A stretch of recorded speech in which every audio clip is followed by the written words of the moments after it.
Amigos, un gusto como siempre poder saludarles. Esto es Justicia Electoral a la Semana, un programa del Tribunal Electoral del Poder Judicial de la Federación, en donde se analizan los temas político-electorales más relevantes de nuestro país. En cada emisión, la opinión calificada y reconocida de especialistas en la materia. La justicia electoral al alcance de todas y todos. Soy Guadalupe Juárez y lo invito a que nos siga a través de Plataforma Electoral, el canal de televisión por internet del Tribunal Electoral del Poder Judicial de la Federación, donde tú tienes mucho que ver.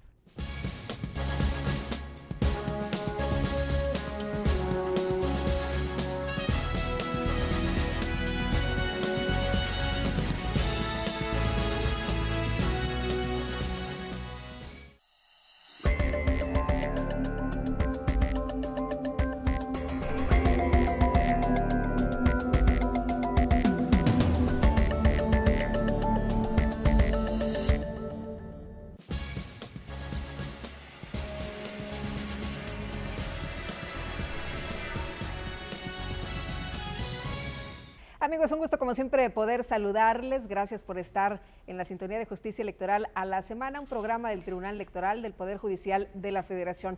¿Cómo nos ven los extranjeros? ¿Cómo nos ven las otras naciones si hablamos de procesos electorales? Hoy estaremos platicando del tema, así que bienvenidos, y le quiero dar también la bienvenida. Le agradezco mucho al maestro Alberto Guevara Castro que esté con nosotros. Él es coordinador de Relaciones con Organismos Electorales, COROE, del Tribunal Electoral del Poder Judicial de la Federación. ¿Cómo estás? Bienvenido. Muy bien, muchas gracias. Oye, pues interesante cómo nos ven desde otras perspectivas, ¿no? Nosotros estamos inmersos en este proceso que ha empezado el 7 de octubre apenas, pero ¿cómo nos han visto históricamente desde afuera?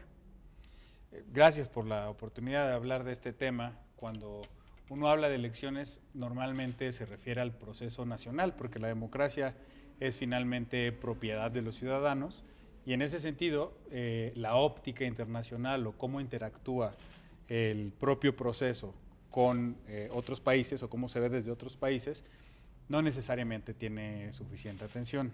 Y es muy importante.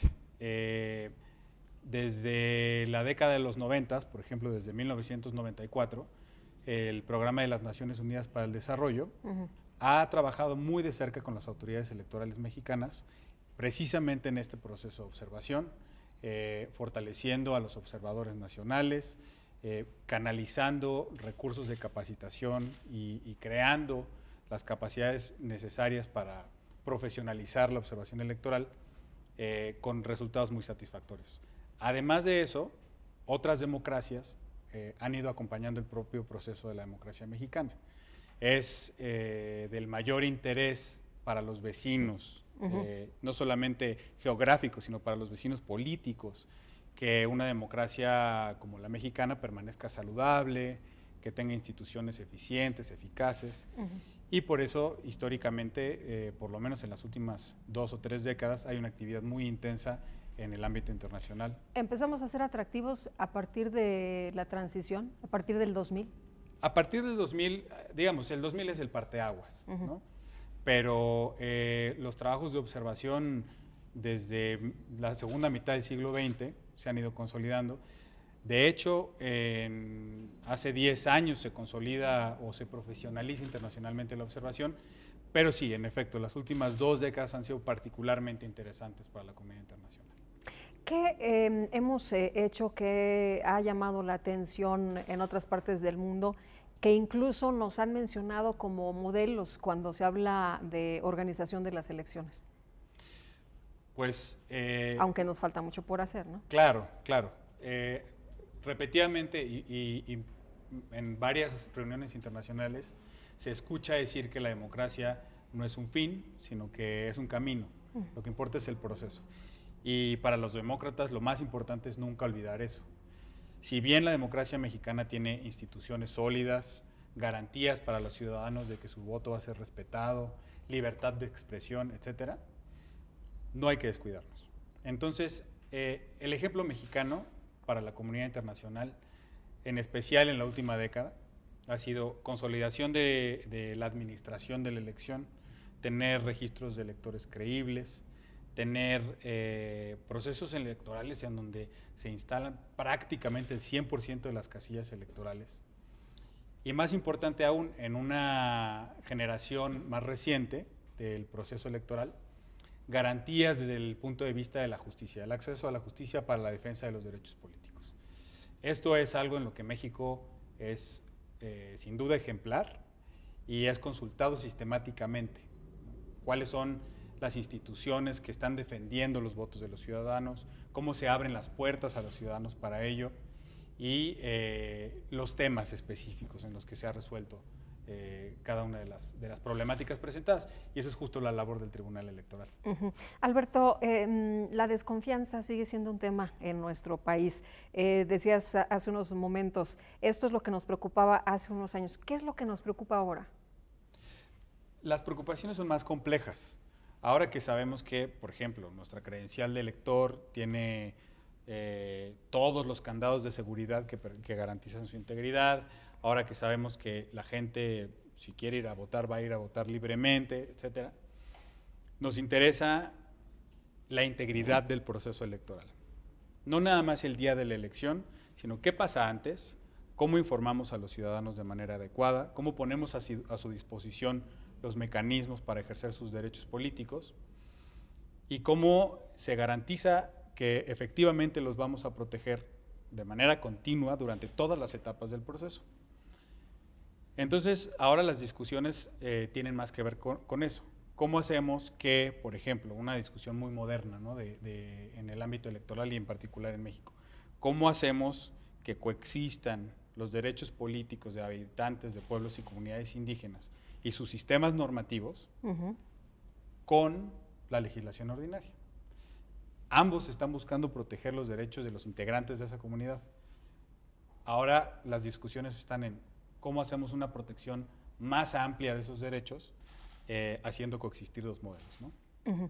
Oye, en el caso de la desconfianza, ¿crees que hemos ido avanzando? ¿Qué dicen para los observadores electorales que estamos haciendo para disminuir esto, para que la gente no tenga esa sensación de que va a haber chanchullo, de que otra vez gana el que no querían, etcétera?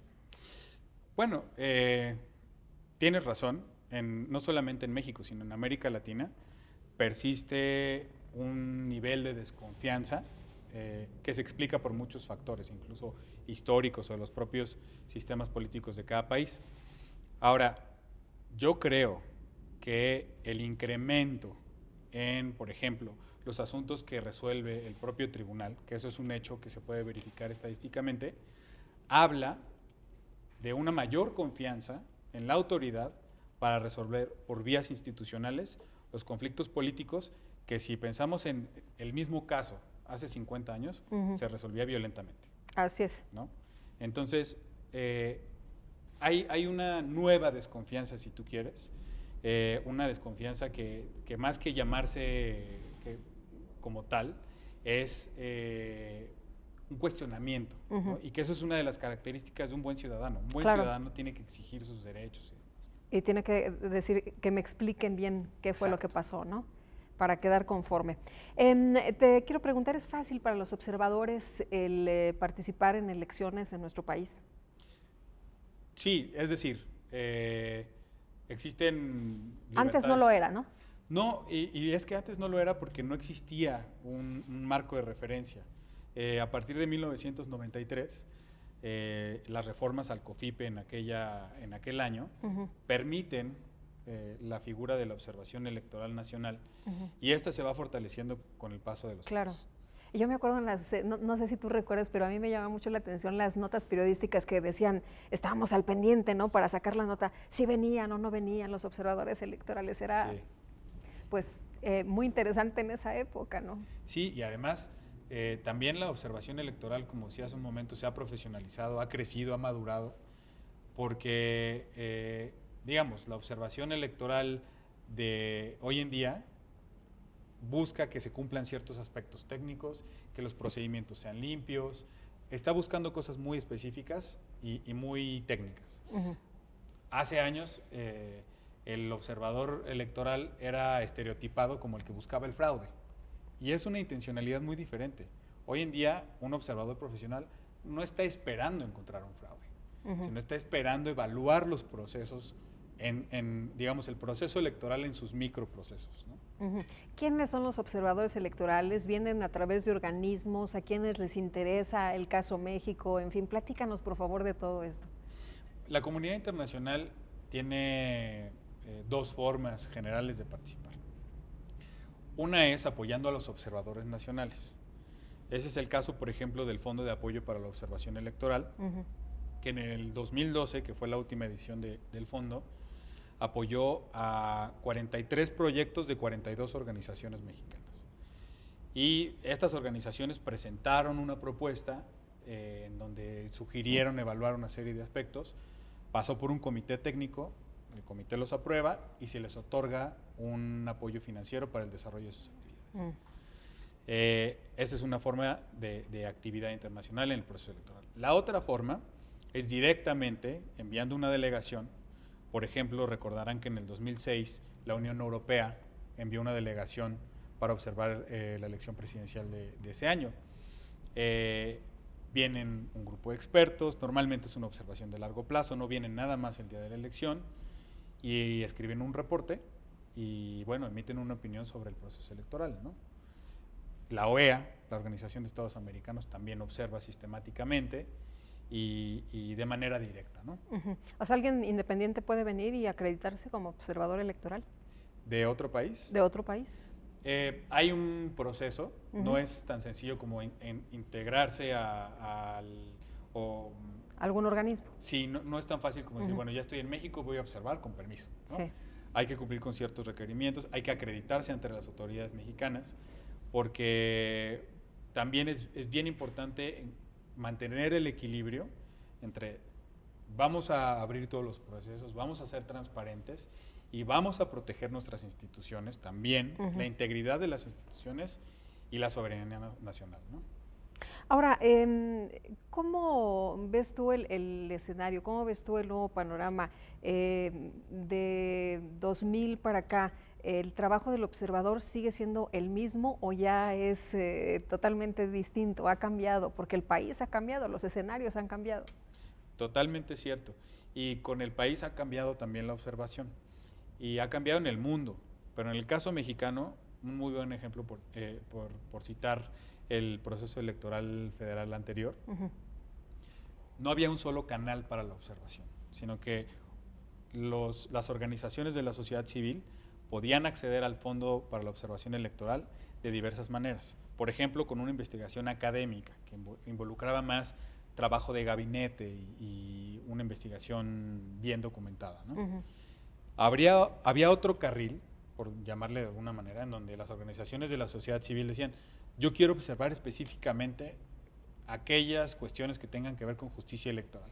Entonces las iban siguiendo desde el principio, integraban su reporte, hacían entrevistas, ¿no? Y en ese sentido, bueno, es muy diferente al observador electoral de 1994, ¿no? Que lo importante era estar el día de la elección echándole un ojo a las casillas, ¿no? Y acá es más compleja, más larga y en distintos Sí, porque aspectos. teníamos robo de urnas embarazadas y algunas otras monerías, Sí. ¿no? Que todo esto ha ido de alguna u otra forma desapareciendo. Sí, la verdad es que el trabajo de los observadores... Y castigándose también, ¿no? Claro, claro. Complementa parte de ese proceso tan importante de la instalación de las instituciones electorales en este caso.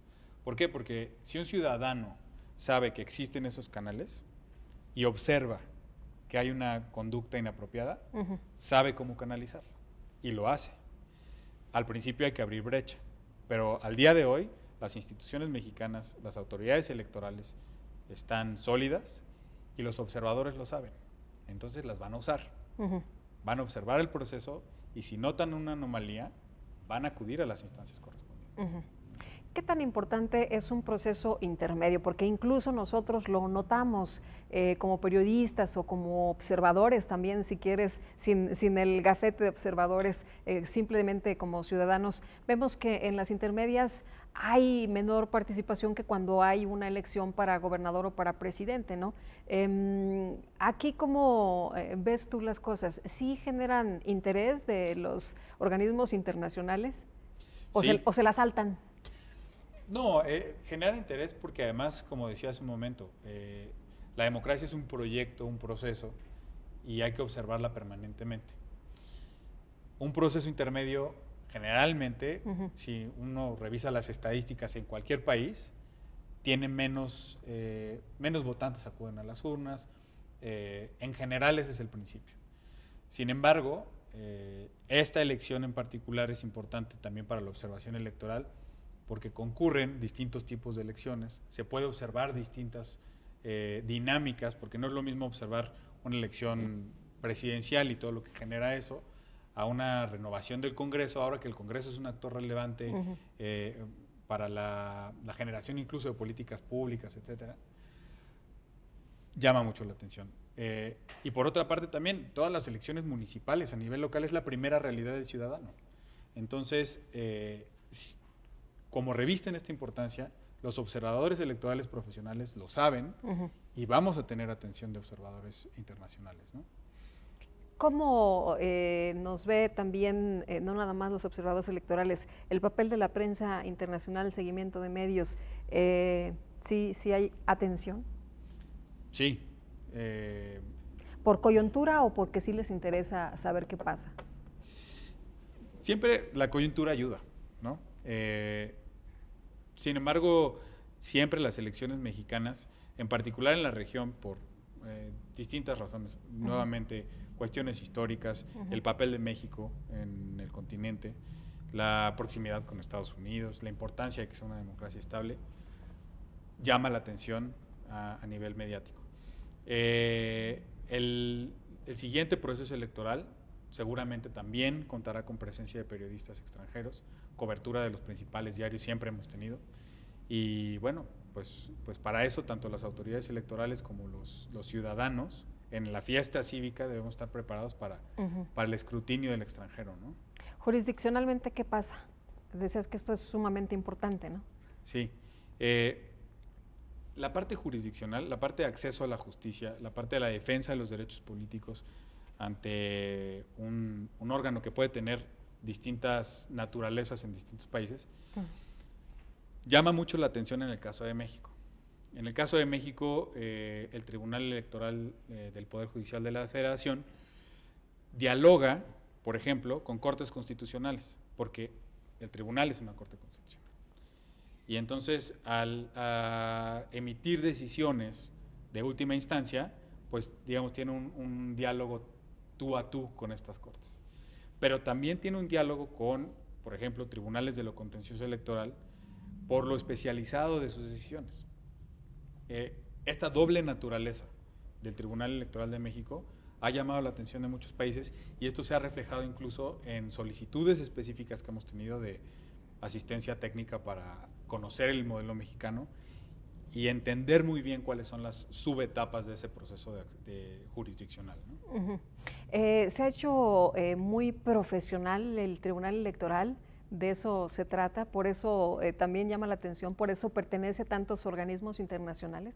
Se ha hecho muy profesional, sí. Cada vez uno revisa las sentencias y son no solamente, digamos, contribuciones técnicas y teóricas, ¿no?, al debate, sino que también se refieren a temas muy puntuales de la defensa de los derechos políticos, no nada más en sus aspectos más generales, sino como decía hace un momento, por ejemplo, el caso de comunidades indígenas, es una realidad muy puntual que el tribunal ataca directamente, ¿no? ¿Cuándo empieza el trabajo de los observadores electorales? Sabemos que antes, durante y después hay atención, pero los observadores electorales también están durante todo este tiempo, desde el arranque del proceso electoral o solamente en la jornada electoral. Hay distintos tipos de observación.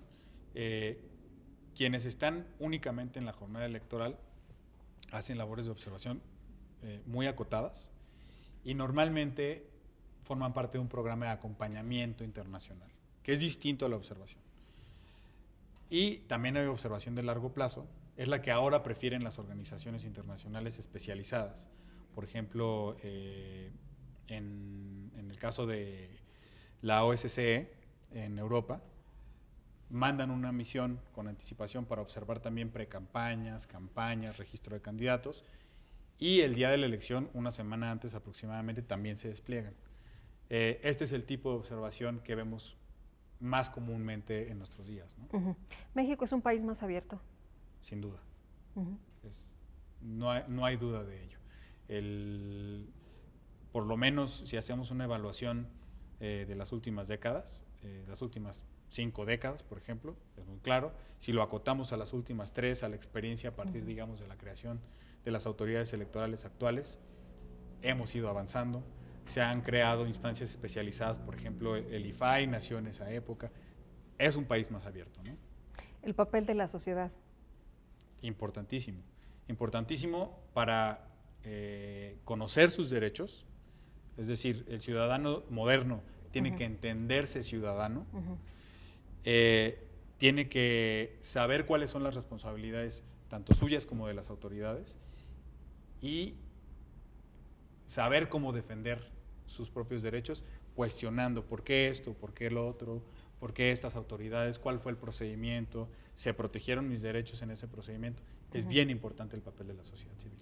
Oye, de los observadores me llama mucho la atención, ¿estas son personas especializadas o son ciudadanos comunes y corrientes que quieren ver un proceso electoral, que quieren vivir un proceso electoral? Me contaba uno de los magistrados que, por ejemplo, él tuvo la oportunidad de acudir a ver un proceso electoral en alguna parte del mundo que no recuerdo en este momento, pero bueno, hablar de un magistrado, pues es una persona muy especializada en la materia, pero ¿cualquier persona puede hacer este trabajo de observador? Sí. En la observación en México, el requisito mínimo para los observadores es que tomen una capacitación para acreditarse como tales.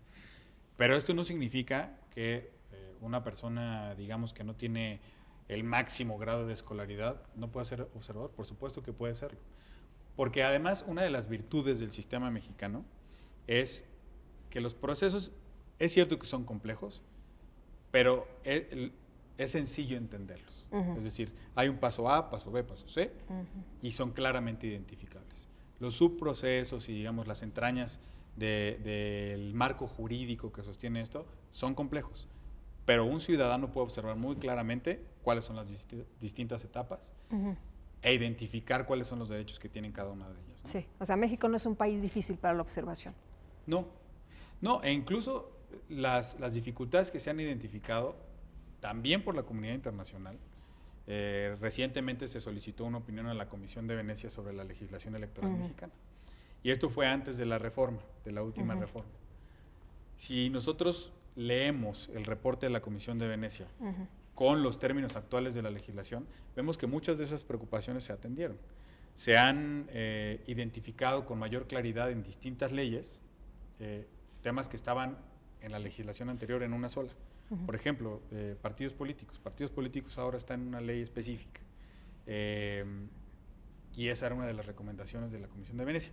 Entonces, la parte que todavía es compleja se sigue trabajando y se sigue simplificando, ¿no? Ahora, de la Comisión de Venecia, este tribunal pues es parte importante, ¿no? Sí.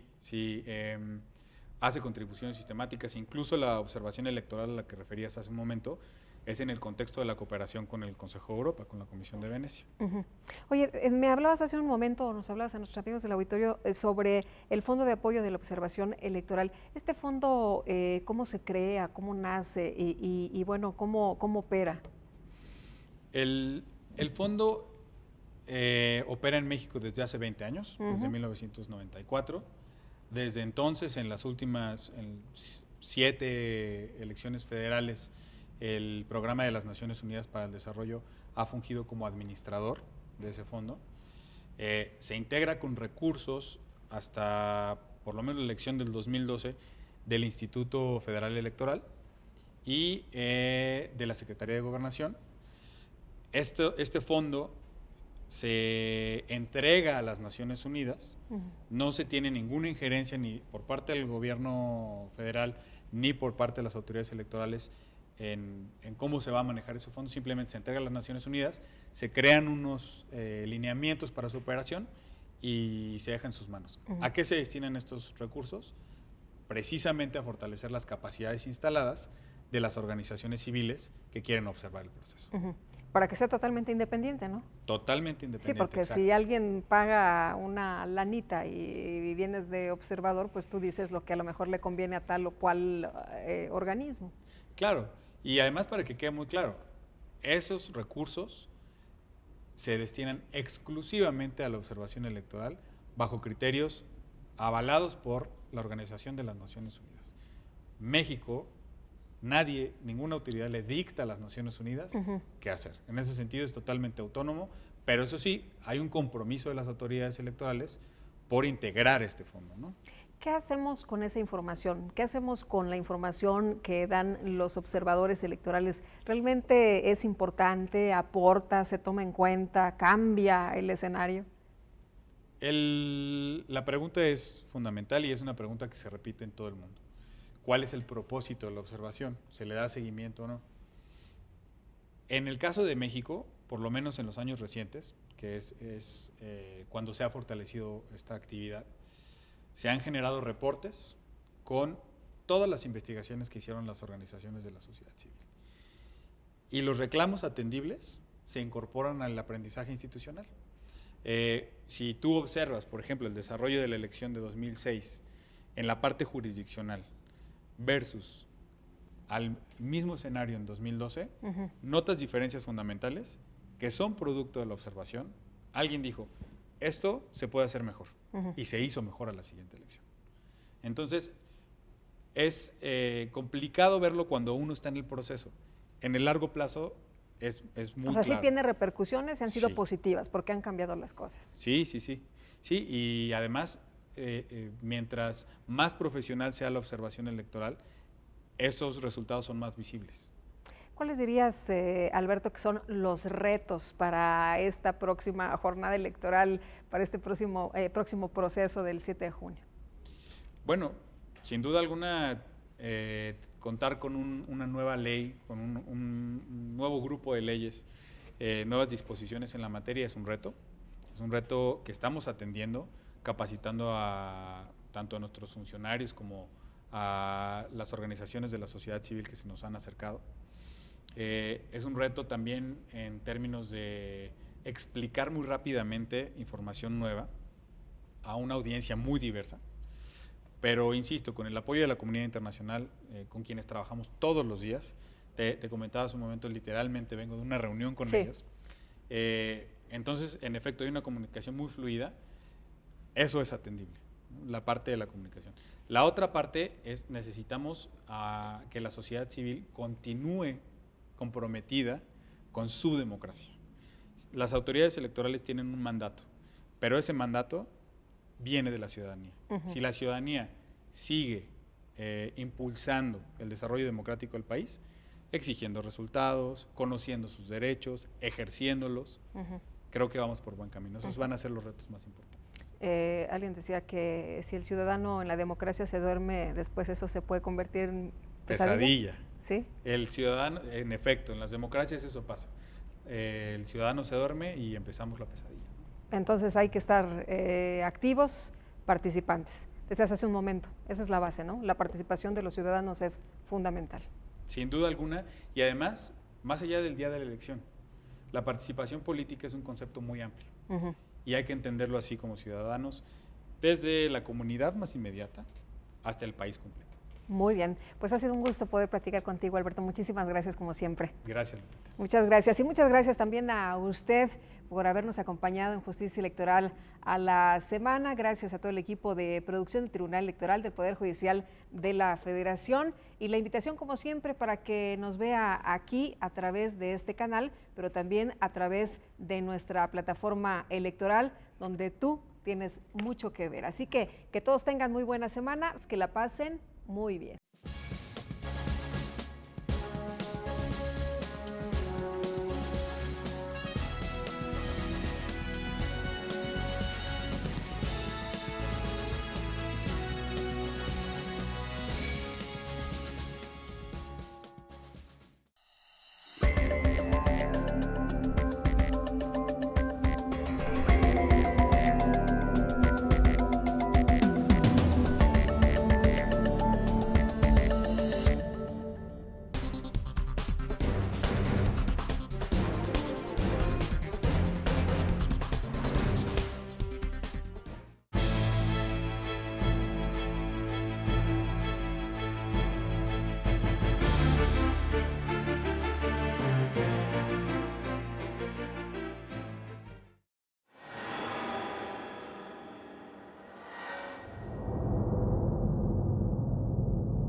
Esto es Sentencias a Debate, tu espacio televisivo del Tribunal Electoral del Poder Judicial de la Federación, en el que comentaremos, discutiremos y debatiremos las sentencias de este órgano jurisdiccional. A la luz de los principios de transparencia y máxima publicidad, conocerás las razones y las finalmente jurídicas por las cuales se deciden determinadas cuestiones en las sentencias precisamente de este tribunal en materia electoral. Te invito a que nos acompañes en Plataforma Electoral, el canal de televisión a través de Internet, donde tú tienes mucho que ver.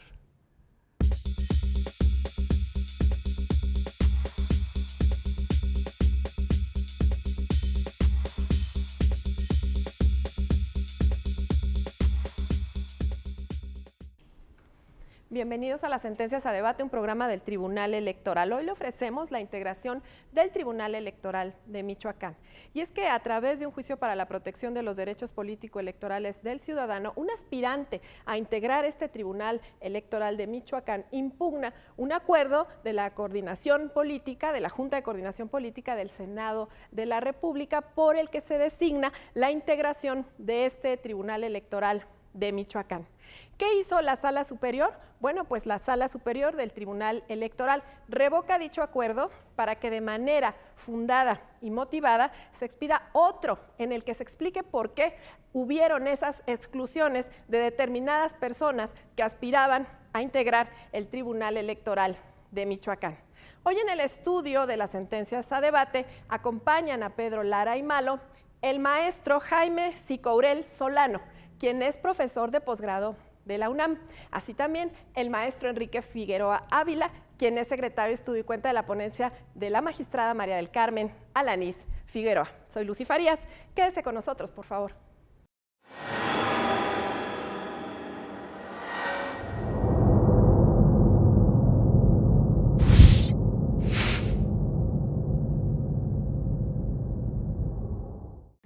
Sean una vez más bienvenidas y bienvenidos a su programa, las Sentencias a Debate del Tribunal Electoral del Poder Judicial de la Federación. Gracias a Lucy por adelantar la presentación de nuestros invitados. Jaime, bienvenido. Gracias. Enrique. Muchas gracias, Pedro. Gracias por acompañarnos en este programa. ¿Qué tal, Enrique? Y pues en esta ocasión vamos a hablar sobre el juicio para la protección de los derechos político-electorales 2592 de este año, relativo a la integración del Tribunal Electoral del Estado de Michoacán. Así es. Y tenemos dos demandas que han sido acumuladas con pues la misma pretensión, que es finalmente revocar el acuerdo respectivo, pero con argumentos completamente diferentes en cada una de las demandas. Como es costumbre, voy a pedir a Enrique que nos haga el favor de ponernos en antecedentes de lo que es el contexto de este asunto. Y bueno, pues te cedo la palabra, Enrique. Muchas gracias, Pedro. Mi querido Jaime, mi maestro, y mi gran amigo Pedro.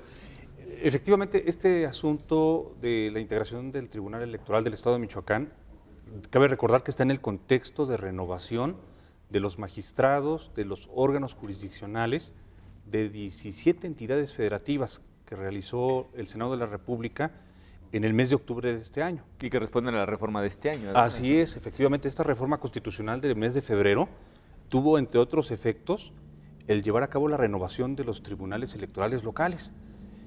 Esta facultad, que antes la tenían los congresos de las entidades federativas, ahora la tiene el Senado de la República.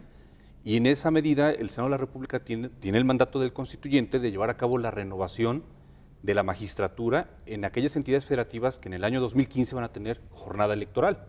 Y por eso en ese contexto está el Estado de Michoacán.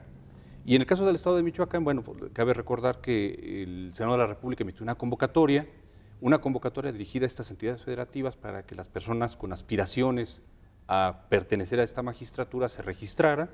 Y por supuesto, cabe recordar que abrió la posibilidad que las personas que ocupaban las magistraturas actualmente pudieran participar en ese procedimiento. Y en ese contexto, precisamente los dos actores de estos asuntos podemos ubicarlos. Uno de ellos, don Alejandro Sánchez García, magistrado en funciones, venía él ya ocupando la magistratura electoral, y la actora del otro asunto, la ciudadana Verónica Román Mistraín, que trae un planteamiento muy interesante que vamos a examinar a lo largo de esta conversación. Muy bien, muy interesante. Y Jaime, bueno, pues así a bote pronto, y como esto es un escenario relativamente novedoso, y me refiero novedoso por las reglas que en este momento entraron en juego precisamente a raíz de la reforma de febrero de este año, ya no corresponde, como bien adelantó Enrique, a los congresos estatales, sino ahora es competencia del Senado. Es una facultad finalmente del Congreso de la Unión, y que pues ha traído seguramente algunas sospechas, algunas vistas laterales de lo que puede ser el problema a futuro, y sobre todo pues los mecanismos finalmente para hacer eso. Así a grosso modo, ¿qué te pareció cuando comenzaste a leer la sentencia? Gracias, Pedro. También agradezco mucho a Enrique, un gran amigo y un experto en estas materias, al igual que tú. Mira, Enrique acaba de hablar del contexto. El contexto es muy importante. No hay que perder la vista. Como lo has mencionado, esto es a partir de una gran reforma político-electoral. ¿Cuál es un punto, desde mi perspectiva, cuál es un punto medular de esta reforma? El de que quienes nombran a los magistrados de los tribunales electorales locales eran antes los diputados de los congresos locales. En su caso, intervenían poderes locales, sin duda. Ahora no es así. Lo has mencionado muy bien, pero ¿por qué no es así? Porque desafortunadamente siempre ha pendido sobre la materia electoral algo así como una sospecha de desconfianza, hay que decirlo de esta manera, desconfianza en varios niveles, y uno de ellos es en los nombramientos de las autoridades electorales, tanto administrativas como jurisdiccionales. Y la reforma logró ese cambio, un cambio sustancial. Ahora ya no lo hacen ellos, eliminamos la sospecha, eliminamos esa falta de confianza, y ahora se le da esta facultad a un órgano, digamos, nacional, Senado de la República, que permite no solo eliminar la sospecha, como he dicho, sino también buscar otro tipo de objetivos. Uno de ellos es apuntalar los perfiles. Claro. Ustedes saben que los magistrados o cualquier autoridad electoral, pero fundamentalmente magistrados, tienen que tener una expertise fuerte en el desarrollo de su función. Tienen un gran conocimiento, gran experiencia, y la reforma propició eso. El nombramiento a partir de la reforma, el nombramiento que hace el Senado de los magistrados, como que guía hacia ese camino. Claro, los criterios ya suelen ser más objetivos, están más distanciados, digamos, de los intereses inmediatos dentro de las entidades federativas, ¿no? Así es. Yo creo que ese es un punto que hay que destacar de la reforma, y sobre todo que está también presente en la sentencia. La sentencia es un ejemplo, digamos, muy representativo, no solo de contextualizar esto, sino, como lo decía Enrique, ver una serie de temas muy relevantes, muy importantes, relacionados con este contexto. Aquí hay dos cuestiones que me gustaría un poco, Enrique, que comentaras a nuestro auditorio. ¿Cuáles fueron básicamente, pues, tanto el planteamiento del actor como de la actora, y la manera en la que, pues, más o menos se va argumentando para poder hacer confluir primero la acumulación, que es necesario saber que, bueno, se impugna un acuerdo único, se tienen una única finalidad y por eso se acumularon los asuntos, pero existen divergencias en los planteamientos porque, bueno, pues son condiciones completamente distintas, por lo menos jurídicamente hablando, lo que se plantea en cada una de las demandas. ¿Qué nos puedes contar un poco sobre esto? Claro que sí. Cabe recordar aquí que estos actores vienen señalando como autoridad responsable a la Junta de Coordinación Política, la Comisión de Justicia, el Pleno del Senado de la República, y yo creo que el auditorio se puede preguntar, ¿es posible controvertir actos del Senado de la República? Pero por supuesto que es posible. Efectivamente, y estos medios de impugnación, cabe recordar que se tratan de juicios para la protección de los derechos político-electorales del ciudadano. Y el artículo 79, numeral 2 de la Ley General del Sistema de Medios de Impugnación en Materia Electoral establece un supuesto de procedencia, es decir, para poder controvertir actos o decisiones que violen, como ya lo dice mi maestro, el derecho humano a integrar las autoridades electorales de las entidades federativas. Están los institutos electorales locales y los tribunales electorales locales. Así es. Entonces, este medio de impugnación sirve para, efectivamente para poder controvertir actos o resoluciones que en concepto de esas personas pudieran violar este derecho humano. Entonces, bueno, ese es un primer aspecto. Y efectivamente, los dos actores de estos asuntos, don Alejandro Sánchez García y Verónica Román Bistraín, ¿qué puntos en común hay? Primero, que se refieren al Tribunal Electoral del Estado de Michoacán, ambos medios de impugnación. En segundo lugar, don Alejandro Sánchez García trae un planteamiento interesante. Él lo que viene diciendo es, a ver, Sala Superior, el Senado de la República emitió una convocatoria donde dice que yo como magistrado electoral en funciones puedo aspirar a pertenecer al nuevo Tribunal Electoral local y en esa medida me establece un requisito especial. Debo yo además presentar un documento donde exprese por qué considero que debo formar parte del nuevo órgano jurisdiccional local. Es decir, tener continuidad en el ejercicio de su función como magistrado. Vengo actuando como magistrado nombrado por el Congreso de mi entidad, me están dando la posibilidad de pertenecer al nuevo tribunal, ahora nombrado por el Senado de la República, me están pidiendo este requisito, ¿qué es lo que sucedió? Por su parte, Verónica Román Bistraín trae un planteamiento sumamente interesante. Ella no es magistrada, es una aspirante con merecimientos curriculares muy amplios y trae un planteamiento muy interesante en el sentido de que yo reúno, dice ella, capacidades académicas muy amplias, pero Sala Superior, yo veo que en el Tribunal Electoral del Estado de Michoacán solo nombraron a 5 varones. De un universo de 22 aspirantes que nos registramos, 16 hombres y 6 mujeres, ninguna de ellas fuimos nombradas a este cargo. Y mira, yo tengo conocimientos de derecho constitucional, derecho electoral, derecho procesal constitucional, creo que tengo los merecimientos. Entonces, veo esta conformación de 5 magistraturas recaídas en varones y el planteamiento de ella, como lo vamos a examinar a continuación, es se viola el principio de igualdad y de no discriminación porque no nombraron a una mujer, por lo que te pido, Sala Superior, que me nombres a mí en alguna de estas posiciones. Claro. Estos serían los dos temas centrales. Creo que ya además llegamos precisamente al meollo del asunto, porque el reconocimiento de las facultades que se le otorgan al Senado precisamente para poder realizar todo el proceso de nombramiento, esto incluye, pues, en el caso, por ejemplo, de los magistrados en funciones, pues se les hace la carga de un ensayo adicional, precisamente en el cual deben de relatar por qué quieren continuar en las funciones que ya están ejerciendo en este momento, ¿no? Pero además es que también hay toda una serie de cuestiones que deben ser objetivas en el procedimiento para que, atendiendo precisamente a lo que comentábamos hace un momento, deje de haber sospechas, vamos a decirlo así, de mano negra, de favoritismos, de cuestiones que no están realmente recogidas por la ley de manera expresa y que darían además la certeza suficiente para saber que estamos frente a un proceso transparente, justo, equitativo y que obedece al final a la finalidad que, pues, es obvia, ¿no? Es decir, gente capaz, suficientemente capacitada y profesional para poder ejercer una labor tan importante como es el caso de las magistraturas electorales a nivel local. Y aquí viene precisamente la cuestión del meollo. Digo esto porque pues se trata del proceso, sí, y a lo que hay que darle objetividad y transparencia es al propio proceso, sí, ¿no?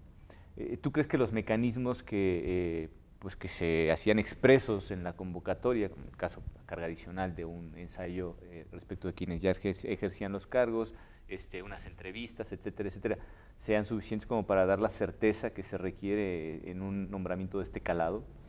Yo creo que el ejercicio es notable. Sin duda siempre podemos aspirar a más. En el desarrollo y en la consecución de la objetividad de nombramientos tan importantes, siempre se puede aspirar a ser más objetivos.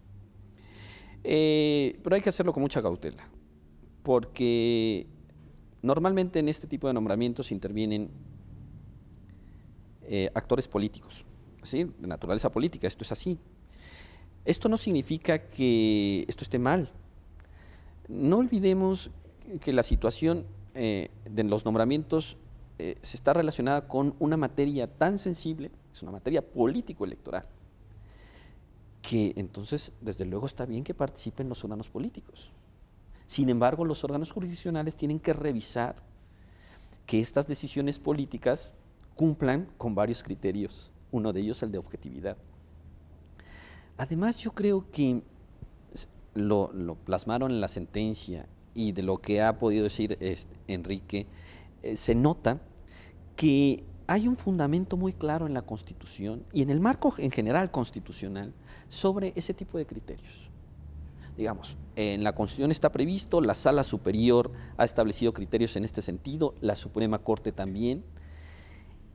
Y lo que han dicho estos dos tribunales que son de control de constitucionalidad, tribunales constitucionales, en materias, digamos, separadas, pero tribunales constitucionales, han dicho que no solo en el ejercicio de la función del servidor electoral, administrativo, jurisdiccional, magistrado, consejero, no solo se deben de cumplir los principios de imparcialidad, objetividad, profesionalismo, sino también en el nombramiento, en el proceso de selección. Claro. El proceso de selección también incluye los requisitos de objetividad, racionalidad, profesionalismo, independencia. Entonces, yo creo que el ejercicio ha valido de mucho, y tan ha valido mucho que estamos aquí justamente por un ejemplo muy, muy significativo de este ejercicio. Es decir, este es el resultado. El resultado es que un alto tribunal, la Sala Superior del Tribunal Electoral, asumiendo ese contexto constitucional nuevo, reciente y poderoso, está emitiendo sentencias de este calado.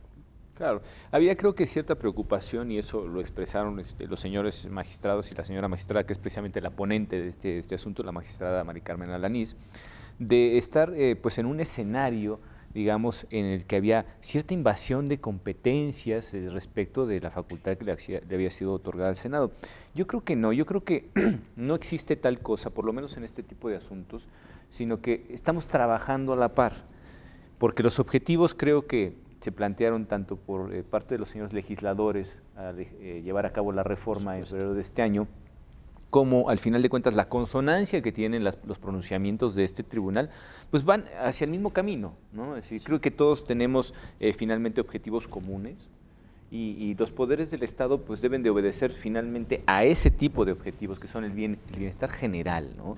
Procurar que la ciudadanía cada vez tenga más confianza en cualquier decisión que tome una autoridad de cualquiera de los tres poderes. En este aspecto, ¿cuáles fueron los elementos normativos que se tomaron en cuenta? Porque también es importante que nuestro auditorio conozca, por ejemplo, que en el caso concreto de la continuidad de las magistraturas, el artículo 116 constitucional, creo que es bastante expreso y va encaminado además a esos fines que precisamente comentábamos, que es profesionalizar la labor jurisdiccional en este país, dar pues cierta continuidad a la experiencia, ¿no? Entonces, pues así como de manera muy general creo que se tomaron en cuenta tanto las cuestiones constitucionales como también las cuestiones convencionales. Y si nos permiten, vamos a ir a un breve corte y en cuanto volvamos nos comentas un poco el marco normativo. Claro que sí. Volvemos en un momento, muchas gracias.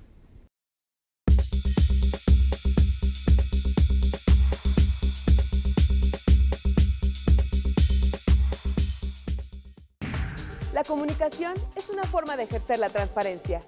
Internet es un canal de salida de contenidos altamente eficiente que reduce mucho los costos de operación. En el Tribunal Electoral del Poder Judicial de la Federación hemos incrementado nuestra producción de contenidos audiovisuales especializados. Por ello, resulta necesario maximizar el uso de nuestra infraestructura para la creación de nuevos programas de televisión. Ante este escenario, proponemos la creación de un canal de televisión por Internet. Con este nuevo espacio fortaleceremos nuestra imagen institucional, nuestros canales de comunicación con la sociedad, además de apoyar la difusión de nuestros valores democráticos.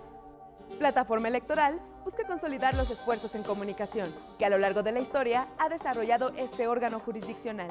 Este nuevo espacio se conjugará con las demás líneas de acción en comunicación, como son las redes sociales, los programas de televisión y radio y el trabajo editorial e informativo para constituir así una completa plataforma de comunicación, nuestra plataforma electoral. Este canal de televisión por Internet se convertirá en la principal puerta de salida para nuestros contenidos y de forma complementaria se utilizarán los espacios de canal judicial. Al consolidar este proyecto, el Tribunal Electoral se posicionará, sin duda, como el mayor generador de contenidos especializados en materia electoral, además de convertirse en la principal referencia en el mundo sobre este tema. Las principales líneas de comunicación que serán atendidas son la labor jurisdiccional del tribunal a través de sus sentencias, la transparencia electoral, la labor internacional y la vinculación del tribunal con los temas sociales como derechos de los pueblos indígenas y la equidad de género. Plataforma electoral. El más importante generador de contenidos especializados. La democracia es cuestión de todos los días y de todos los ciudadanos, de grandes y pequeñas decisiones. En el Tribunal Electoral trabajamos para que tu voz sea respetada. Resolvemos a favor de la igualdad política entre mujeres y hombres. Defendemos las decisiones que toman con autonomía los pueblos y comunidades indígenas. Nuestras sentencias garantizan el respeto a tus derechos político-electorales, consolidan nuestra democracia. Tribunal Electoral del Poder Judicial de la Federación. Tú tomas la decisión. Nosotros la protegemos.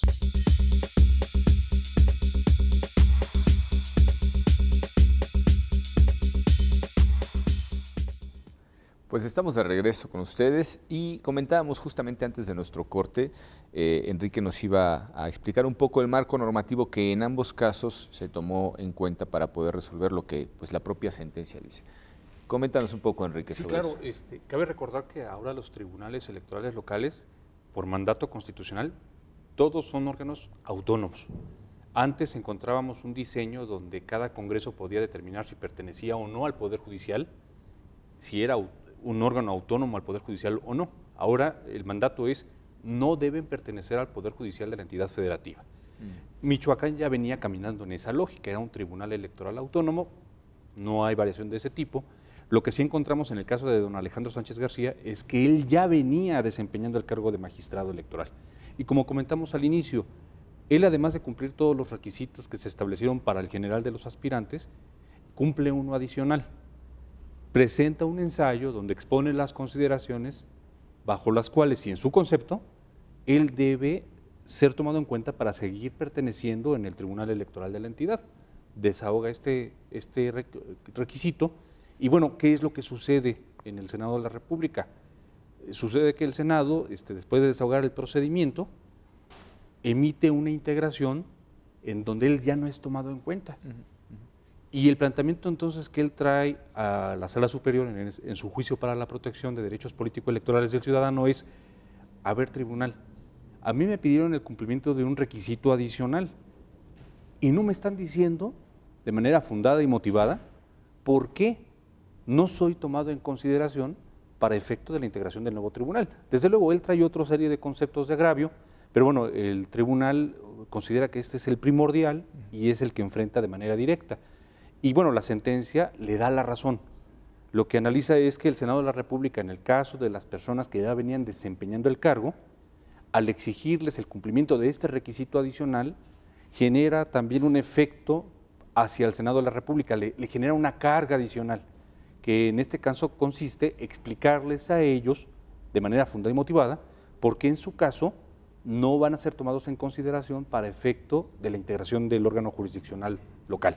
Creo que ese sería el núcleo del tema, salvo que el maestro... No, aquí yo creo que, bueno, pues no es una carga adicional y no sé si tú estés de acuerdo, Jaime, pero es que en realidad todas las autoridades, sin excepción, están obligadas a fundar y motivar cualquier decisión que tomen que pueda afectar la esfera jurídica de cualquier individuo o ciudadano en este país.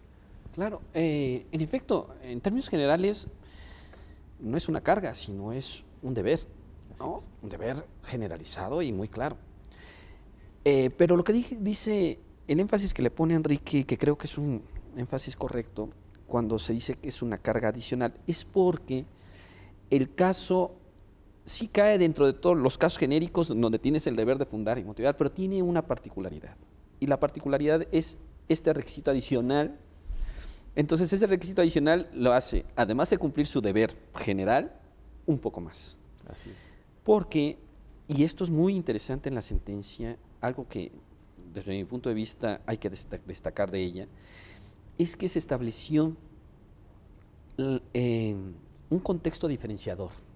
Es decir, al exigirles a los magistrados que están ocupando el cargo para participar en el proceso y ser considerados para una integración nueva, al exigirles un elemento adicional, un elemento más, de manera diferenciada a los otros candidatos o las personas que querían acceder, entonces eso exige, digamos, por sentido común y además con conocimientos jurídicos, constitucionales, políticos, exige que se les diga por qué entonces no te considera. Es decir, y esto lo establece claramente la sentencia, si estás diferenciando a los candidatos, tienes el deber mayor de decirles, si no lo logran, ¿por qué no lo hicieron? Es decir, establecer los motivos y las razones claras, precisas, y desde luego los artículos constitucionales, legales, convencionales. Las convenciones internacionales en materia de derechos humanos son de una importancia brutal en este caso. Entonces tienes el deber adicional de explicarles por qué. Y eso fue lo que no se hizo, y justamente eso fue lo que abrió la puerta a que la jurisdicción constitucional electoral de la Sala Superior le ordenara al Senado que lo hiciera.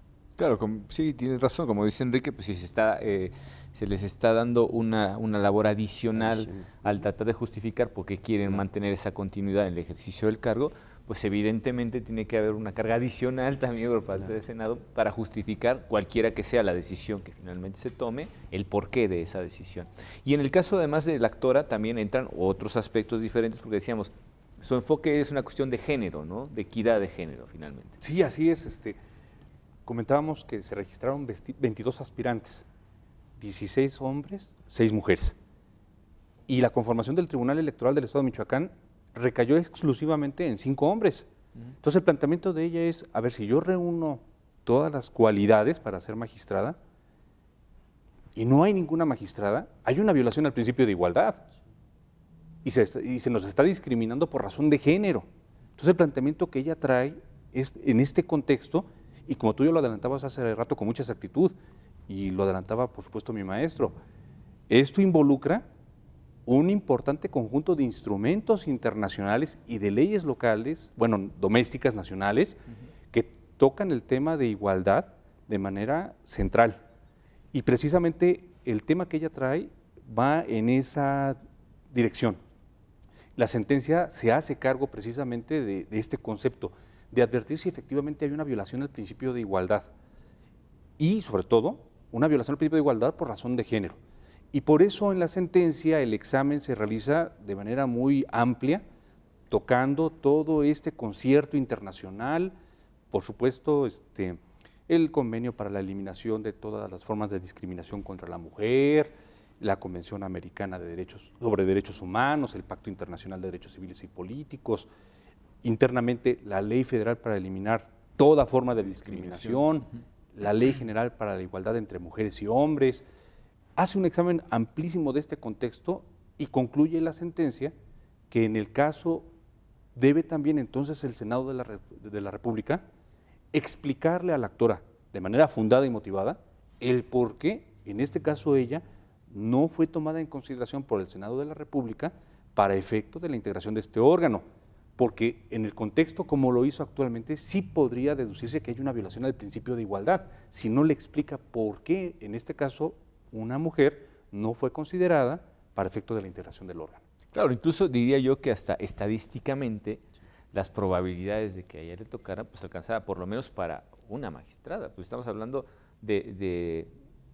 sí, justamente la tercera parte de la que podríamos hablar recaería por lo menos el cargo de una magistrada dentro de los 5, en esa proporción en la que se presentaron hombres y mujeres, 16 hombres, 6 mujeres, ¿no?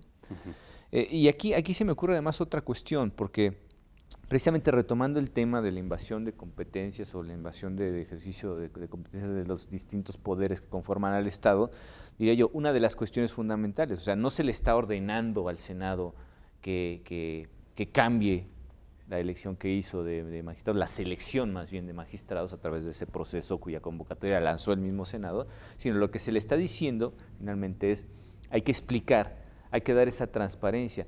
Y pensando pues que aparte de los instrumentos internacionales, pues de una interpretación muy elemental, incluso del artículo 4 constitucional, podríamos derivar que esa necesidad de equidad entre hombres y mujeres debe ser efectiva, materializarse en el ejercicio de los cargos públicos, ¿no? Más cuando estamos hablando de integración de autoridades electorales que tienen una incidencia política tan importante en este país, ¿no? Y tenemos también pues un panorama en el que si no conocemos a fondo cuáles fueron las reglas aplicadas, no vamos a saber si realmente el planteamiento del actor es real y hubo una discriminación efectiva por razones de género, ¿no? Y la cuestión incluso creo que podría ir mucho más allá, y voy a ser de abogado del diablo, y vamos a imaginar un escenario en el que en aplicación del artículo 6º constitucional, cuya ley reglamentaria todavía tenemos que desarrollar en este país, pero que bueno, pues se han dado pasos y se han creado criterios que obedecen a principios constitucionales que están muy claros en la jurisprudencia y que tiene que ver con la transparencia, que ya es un principio rector del Estado mexicano, a raíz precisamente de toda esta serie de reformas que nos han acompañado, básicamente desde el año 2011 a la fecha. Hemos tenido muchísimas reformas y una de ellas, importantísima creo yo, en 2012, es la cuestión de poner por delante la transparencia como un principio rector de todo el Estado, de todas las autoridades y todos aquellos que ejerzan recursos públicos, están obligados a transparentar todas sus actividades, ¿no? Claro que sí. Entonces, ¿qué pasaría si viene, ya no los actores que tienen afectados sus derechos y sus pretensiones tienen que ver directamente con algo que les atañe como sujetos jurídicos, sino cualquier otra persona que viniera en ejercicio, por ejemplo, de su derecho de acceso a la información y que preguntara al Senado, los órganos internos del Senado que se encargaron de realizar todo este proceso de selección, cuáles fueron los mecanismos? Porque la transparencia realmente es simplemente decir, pues mira, se hizo esto y aquí está toda la información. La pongo a tu disposición. En muchos casos, además, se da cierta preeminencia a la oficiosidad de la publicación de la información. Este tribunal, ustedes lo saben, es un órgano que pretende cada vez más impulsar la transparencia y tratamos precisamente de poner al alcance del público y de divulgar de manera oficiosa pues, lo que se hace. No creo que el Senado, al final de cuentas, esté al margen de esto y sus tareas, además, tan fundamentales para el funcionamiento del Estado mexicano, puedan quedar al margen de esa necesidad de transparentarlos. Entonces, creo yo que aquí lo importante es que se están pidiendo cuentas de cuál fue realmente el procedimiento. No se está diciendo que haya sido correcto, haya sido incorrecto, claro, sino simplemente decir cómo lo hicieron, ¿no? Claro. Sí, lo que dices es muy cierto. Yo, ahora que te estaba escuchando hablar de la transparencia como deber y como principio de nuestro sistema normativo, no solo el nuestro, sino en el mundo es así. Yo lo que estaba pensando es que nosotros ahora que estamos platicando, sentados aquí frente al auditorio que amablemente nos ve, estamos haciendo un ejercicio de transparencia. Eso es lo que estamos haciendo. Transparencia y crítica. Entonces eso no hay que perder de vista. Yo voy a retomar una idea que planteaste, Pedro, y que ya la había expresado Enrique, que es, no hay que olvidar que hay varios principios constitucionales, toda esta gama y un fundamento robusto en la sentencia de leyes, de normas en general constitucionales, legales, convencionales, todo este gran conjunto de disposiciones se tienen que analizar de manera conjunta, de manera integral. Cuando tú hablas del principio de la transparencia como subyacente a nuestro sistema jurídico, no por hacer otra cosa que aparentemente está desligado de eso, no por eso descuidamos los principios, los otros principios que tenemos. Es una visión integral de todos los valores que están en lo profundo de nuestro sistema constitucional, democrático y constitucional. Entonces, sin duda, yo me sorprendí cuando leí la sentencia y no lo vi antes, aunque estaba muy cerca del proceso, no lo pude ver antes, pero me sorprendió cuando leí la sentencia de que la integración que determinó el Senado fuera de 5 hombres. Ahí la cuestión de expresar las razones como que el principio de la transparencia como que pareciera que está siendo hecho a un lado, o el de la igualdad, o el de la paridad, o el de evitar discriminación por razones de género. Que finalmente quiero, si me lo permiten, plantear 2 cosas adicionales. Una primera cosa de la sentencia es la cuestión procesal, respecto de si un tribunal de estas características puede estudiar cuestiones políticas, entre comillas. La sentencia lo deja claro, tú lo habías también mencionado, la sentencia lo deja claro. No es eso, es que las actividades de un órgano político, muchas de ellas no tienen naturaleza política. O sea, hay actividades de un órgano político, ¿no?, el órgano legislativo, sus actividades legislativas, sí, pueden tener una naturaleza legislativa per se, o pueden ser solo formalmente legislativas, pero que provienen de un órgano de esta naturaleza. Claro. Y la sentencia separa con mucha claridad esto. Una cosa es que lo haga el legislador, la Cámara de Diputados, la Cámara de Senadores, cualquier legislador, y otra cosa es que sus actos tengan la naturaleza legislativa. En este caso, el nombramiento es un acto de naturaleza administrativa. Claro, proviene de un órgano legislativo, el Senado, pero esto es lo que hace que la jurisdicción se abra. Claro, no es un acto formalmente legislativo. No es formal, ese es un punto, exactamente. No es y materialmente menos. No, es un acto formalmente legislativo, pero materialmente no. Esto es muy importante. Pero otra cosa también importante es lo que también decían ustedes. Hablemos de la discrecionalidad y las facultades discrecionales. Hay que hablar. Claro. Y las facultades discrecionales no son irracionales, no son expresiones irracionales, son expresiones que requieren una fuerte racionalidad. La sentencia lo dice muy bien, lo dice en este sentido. Decir que existe una facultad discrecional no indica que esto se haga que con esto se haga a un lado el principio de legalidad. Otro de los principios que están en el marco constitucional, ya tenemos por lo menos tres: el principio de publicidad, de máxima publicidad, principio que soporta la transparencia, el principio de eliminar toda discriminación y el principio de legalidad. El principio de legalidad es otro que se analiza contextualmente, integralmente, y que la idea de facultades discrecionales que son admitidas en un régimen constitucional no debe de ser entendida como irracionalidad y hacer lo que quiera uno. Eres discrecional porque no hay ciertas leyes o porque la Constitución te permitió que tuviera cierto margen de acción, pero eso justifícalo, fúndalo, motívalo, cumple con el principio de legalidad. Y por último, el otro aspecto, que es un aspecto profundo, que seguramente tú nos podrás decir algo muy, muy cierto y muy cercano a todo esto, es el punto de la igualdad. Déjenme terminar mi comentario diciendo esto. Es curioso, en el caso del magistrado, bueno, ahora es magistrado, está, digamos, en este proceso, el magistrado que ocupaba el cargo en el Tribunal Electoral del Estado de Michoacán, en ese caso hubo una diferencia y por lo tanto la adquisición de derecho diferenciado. Pero déjenme decirles que esto me parece fenomenal, porque esto es una visión muy contemporánea de un principio poderosísimo añejo, la justicia distributiva. La justicia distributiva que indica que a los diferentes sean tratados de diferente manera y a los iguales de igual manera.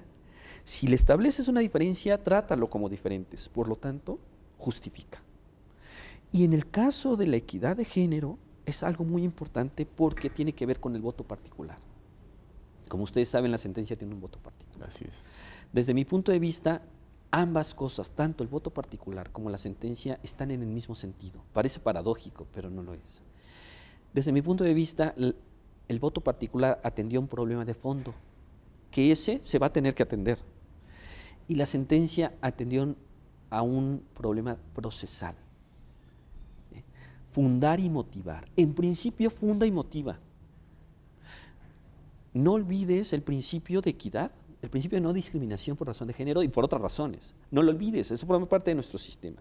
Y eso te exige, adicionalmente, que fundes y motives. Después veremos. Claro.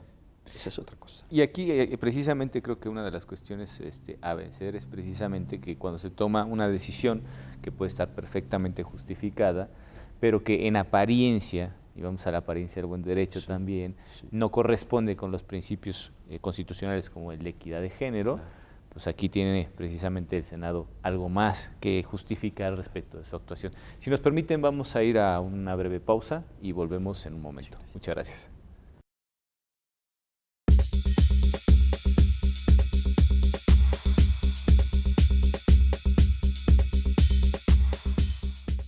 En el Tribunal Electoral protegemos los derechos político-electorales de las y los mexicanos. En los últimos 3 años atendimos más de 60,000 asuntos, 8 de cada 10 interpuestos por ciudadanos, y en este año resueltos en apenas 11 días. Trabajamos por la igualdad entre mujeres y hombres y por la autonomía de los pueblos y comunidades indígenas. Somos referencia para tribunales locales y extranjeros. Tribunal Electoral del Poder Judicial de la Federación. Tú tomas la decisión, nosotros la protegemos. La comunicación es una forma de ejercer la transparencia. Internet es un canal de salida de contenidos altamente eficiente que reduce mucho los costos de operación. En el Tribunal Electoral del Poder Judicial de la Federación hemos incrementado nuestra producción de contenidos audiovisuales especializados. Por ello, resulta necesario maximizar el uso de nuestra infraestructura para la creación de nuevos programas de televisión. Ante este escenario, proponemos la creación de un canal de televisión por Internet. Con este nuevo espacio fortaleceremos nuestra imagen institucional, nuestros canales de comunicación con la sociedad, además de apoyar la difusión de nuestros valores democráticos. Plataforma Electoral busca consolidar los esfuerzos en comunicación que a lo largo de la historia ha desarrollado este órgano jurisdiccional. Este nuevo espacio se conjugará con las demás líneas de acción en comunicación, como son las redes sociales, los programas de televisión y radio y el trabajo editorial e informativo para constituir así una completa plataforma de comunicación, nuestra plataforma electoral. Este canal de televisión por Internet se convertirá en la principal puerta de salida para nuestros contenidos y de forma complementaria se utilizarán los espacios de canal judicial. Al consolidar este proyecto, el Tribunal Electoral se posicionará, sin duda, como el mayor generador de contenidos especializados en materia electoral, además de convertirse en la principal referencia en el mundo sobre este tema. Las principales líneas de comunicación que serán atendidas son la labor jurisdiccional del tribunal a través de sus sentencias, la transparencia electoral, la labor internacional y la vinculación del tribunal con los temas sociales como derechos de los pueblos indígenas y la equidad de género. Plataforma electoral. El más importante generador de contenidos especializados.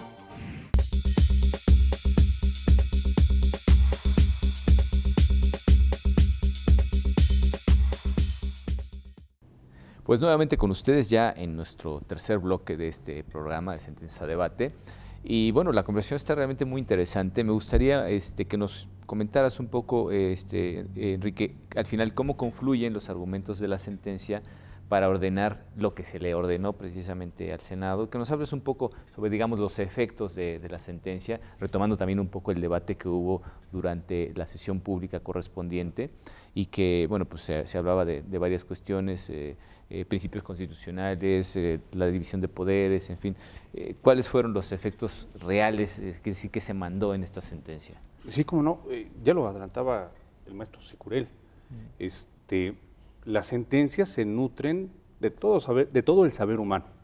Desde luego, la justicia distributiva, la filosofía griega, ¿verdad? Y de repente entramos y relacionamos aquí al racionalismo, ¿no? Y entramos en las nuevas corrientes. Claro, la idea de la autoridad es que justifique. Todos los seres humanos somos seres pensantes y queremos saber el porqué de una determinación. Claro. Y hacia allá ataca el racionalismo. El respeto que tenemos todos los individuos de saber por qué una autoridad toma una determinación en uno u otro sentido. Y precisamente lo que la sentencia pretende es exigirle al Senado de la República, vincular al Senado de la República, en el caso de don Alejandro Sánchez García, dile de manera fundada y motivada, dile el por qué. Él no va a ser o no es nombrado por ti Senado de la República. En el caso de Verónica Román Bistraín, dile por qué. En el caso de ella, no hay en su caso una violación al principio de igualdad, no hay una violación por razón de género. Y precisamente los efectos de la sentencia van en ese sentido. Le dicen al Senado de la República, a ver, Senado, te revoco la decisión respecto al Tribunal Electoral de Michoacán para el efecto de que les digas a estos dos justiciables, a estas dos personas que están inconformando, el por qué no les dices. ¿Por qué en cada uno en su situación particular, en su caso, no va a ser nombrado? Para ese efecto, le ordena que a cada uno de ellos le responda en su contexto particular y le da un plazo de 15 días para ello. Esta sentencia se emitió el pasado 24 de noviembre.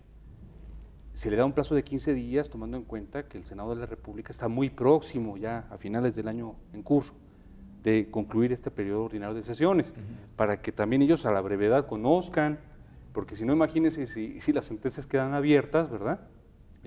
Con las múltiples actividades que tiene el Senado de la República, si no se le garantiza a ellos que tengan una respuesta muy pronta, ¿no? Entonces la sentencia camina en ese sentido.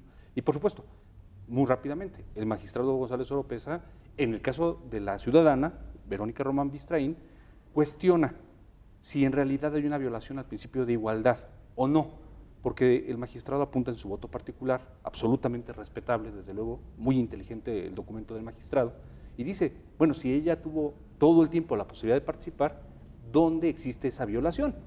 ¿Verdad? Entonces, hasta ahí lo apuntaría yo.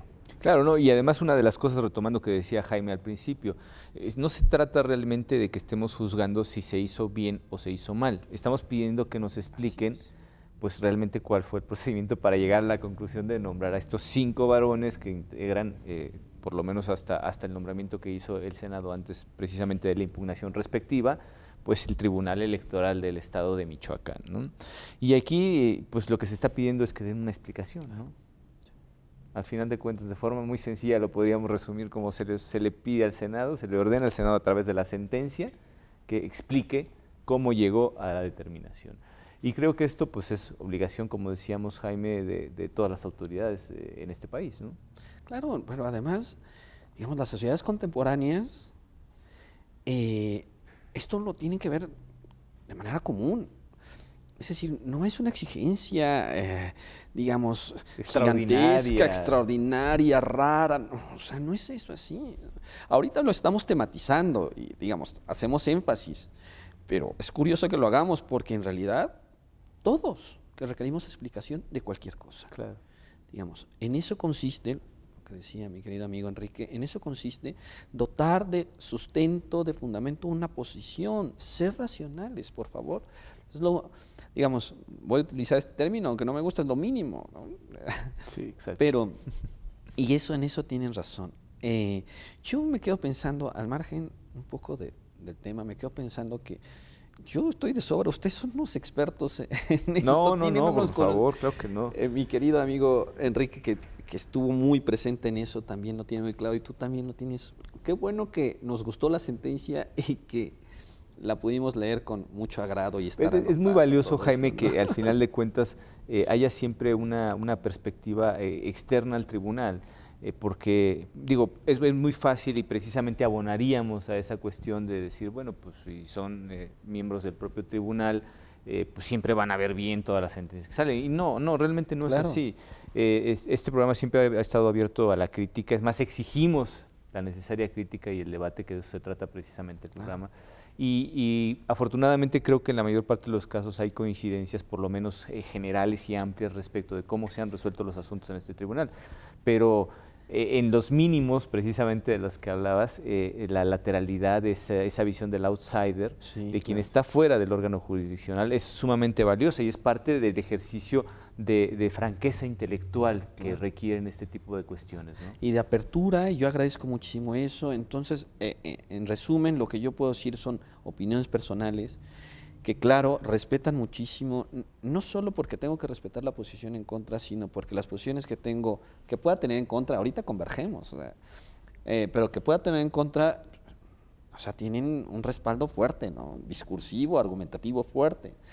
Y entonces quisiera terminar este comentario hablando un poco del tema que tocaron ustedes, que tocó Enrique hace un momento, de el voto particular.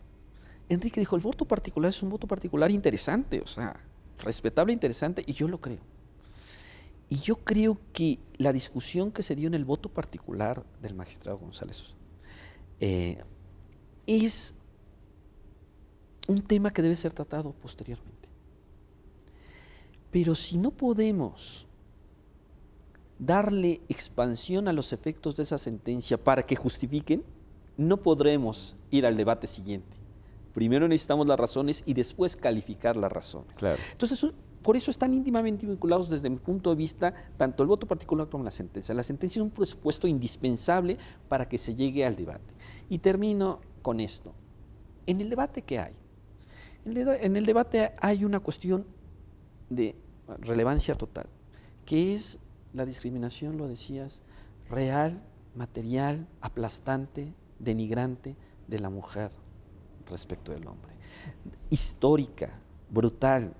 Me faltan adjetivos, me faltan sustantivos para describirlo adecuadamente. Y eso hay que verlo. Porque hemos avanzado mucho, sobre todo en materia electoral, respecto de las llamadas cuotas de género, Y hemos ido avanzando, pero también nos hemos enfrentado a obstáculos, porque las cuotas de género al final son fórmulas que tienen sus defectos. Y una posición que creo que es la posición que está implícita en el voto particular y que seguramente los otros magistrados podrían coincidir fuertemente con ella, es que además de las cuotas que son buenas, habrá que tomar en cuenta los objetivos. Son cuotas y objetivos. ¿Cuáles son los objetivos de evitar una discriminación, particularmente en el caso de la mujer, pero también en el caso de las minorías, en el caso de niños? ¿Cuál es el punto de evitar esta discriminación? Es si a través de objetivos se consigue una igualdad real, pero una igualdad real puede requerir de una desigualdad procedimental. En esto consisten las acciones afirmativas, efectivamente, que son un elemento poderosísimo en los tratados internacionales. La llamada discriminación positiva se da precisamente en el contexto de tratar de equilibrar lo que ya está desequilibrado. Exactamente, ¿no? Entonces justamente es eso, lo que está planteando el magistrado González Oropeza, desde mi punto de vista, es eso. Veamos si ya logramos la libertad real, la igualdad real, y a partir de eso no hay discriminación.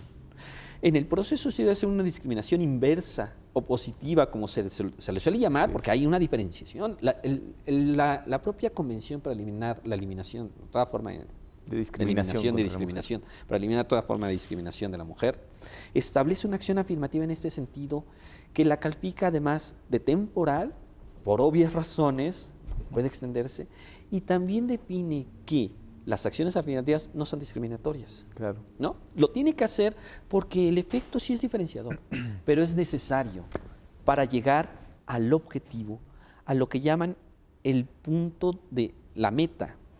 Uno es el punto de partida y otro es la meta, conseguir el objetivo. Y me parece que la visión del magistrado González Oropeza es que se ha llegado ya, sobre todo en estos casos, en materia de nombramiento, a la meta, al objetivo, y a partir de ahí yo creo, también comparto eso, que a partir de ahí, si ya tenemos condiciones de igualdad, hombres y mujeres, a partir de eso, pues ya que se compita conforme a perfiles, experiencias, conocimientos, profesionalidad. Las mujeres, creo, que no estarían dispuestas a aceptar una discriminación positiva hacia ellas o una acción afirmativa que les impidiera mostrar sus cualidades reales. Claro, es decir, lo que se busca precisamente es la posibilidad en contextos como este de competir en condiciones de igualdad, es decir, no se pretende favorecer a nadie, pero si es necesario favorecer a las mujeres para poder conseguir ese equilibrio materialmente hablando, es decir, ya en la realidad pura y dura, pues que es lo que se tiene que hacer. Es un gran debate, tú lo decías, un gran debate que tenemos que entrarle, ¿no? Pues ya por último me gustaría un poco hacer perspectiva de futuro y especular en cierto sentido, ¿no? ¿Cuál creen ustedes que sería realmente la trascendencia de este primer paso que decíamos en un principio? Estamos en un escenario relativamente novedoso, más que nada por la competencia del órgano legislativo de forma directa a nivel federal, en este caso el Senado, y la necesidad también de ir perfilando a través de las sentencias, como diría nuestro magistrado presidente, a golpe de sentencia, cuáles son las directrices a seguir por parte de las autoridades en este país en cuestiones político-electorales. ¿Cuál sería precisamente el escenario que tú crees que vamos a enfrentar después de esto? Pues se les pide una explicación a los señores senadores de las comisiones que intervinieron. ¿Y cuál es el panorama futuro, Enrique? Bueno, este es un primer ejercicio que arrojó experiencias, yo creo que muy valiosas. Es el primer ejercicio donde el Tribunal Electoral y el Senado de la República, cada uno en su respectivo campo de acción, está tutelando los derechos humanos. Eso me parece que es un ejercicio importantísimo. Es el primer ejercicio que tenemos de esta naturaleza. Ahorita se está desarrollando el proceso de integración del Tribunal Electoral de Zacatecas con esta experiencia. Entonces yo creo que vamos caminando, vamos avanzando en el tema central que me parece el Tribunal Electoral cuida de manera particular, que es el ejercicio de los derechos humanos en su campo de acción. Me refiero a los de tipo político electoral, que abarca no solamente votar, ser votado, asociación, afiliación, sino también el derecho a integrar las autoridades electorales en las entidades federativas.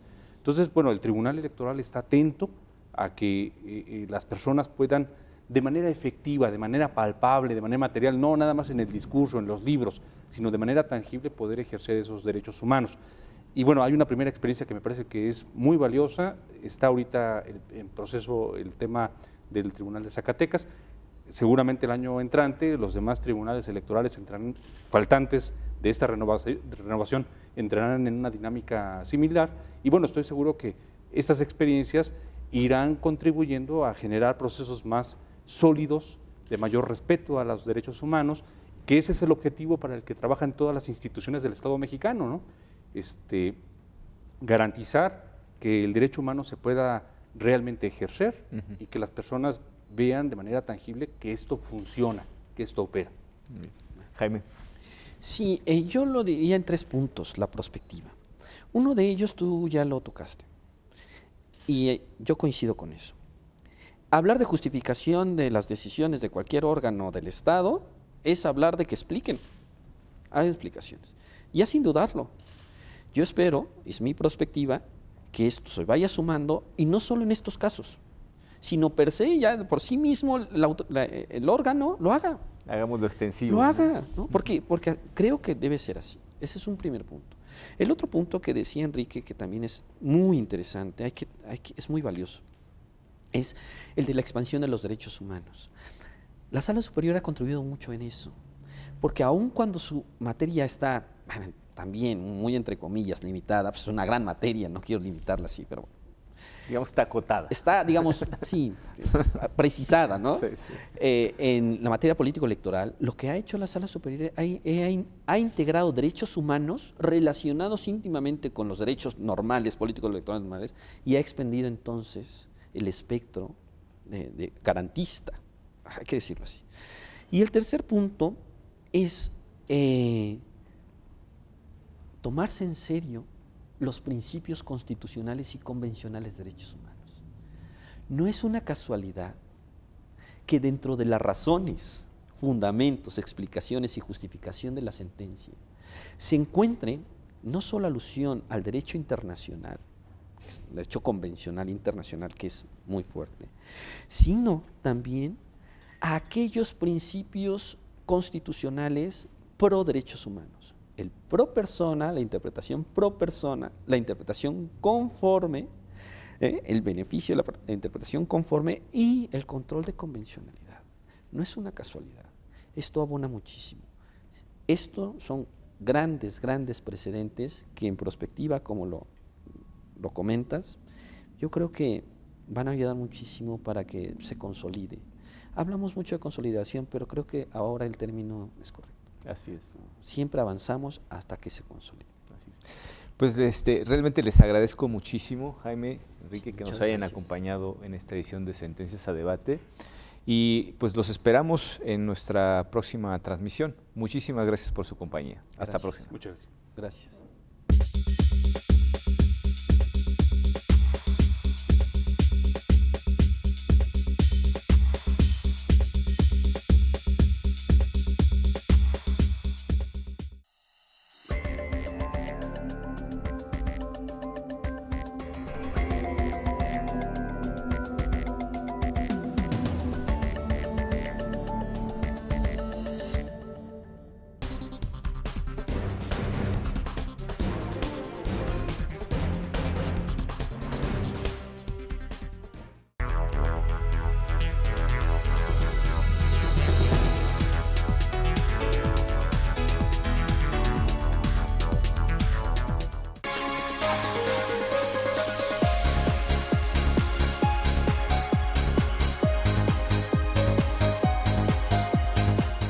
Aporte Regional es un espacio dedicado a la difusión de todas las acciones realizadas por las salas regionales del Tribunal Electoral del Poder Judicial de la Federación. Soy Aldo Flores y te invito a conocer el quehacer jurisdiccional enfocado a la protección de los derechos político-electorales y la difusión de la cultura democrática de las salas regionales. Solo aquí, en Plataforma Electoral, donde tú tienes mucho que ver.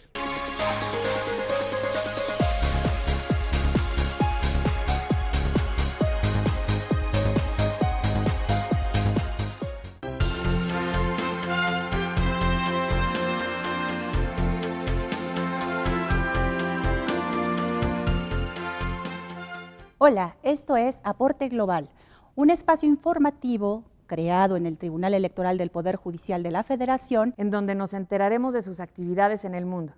En este espacio podremos conocer más acerca de sistemas políticos de otros países, talleres, foros, seminarios internacionales. Haremos un seguimiento a las actividades electorales de México en el contexto internacional y te platicaremos sobre los espacios en los que participa el tribunal. Los esperamos en el canal Plataforma Electoral, el canal de televisión por internet del Tribunal Electoral del Poder Judicial de la Federación, en donde tú tienes mucho que ver.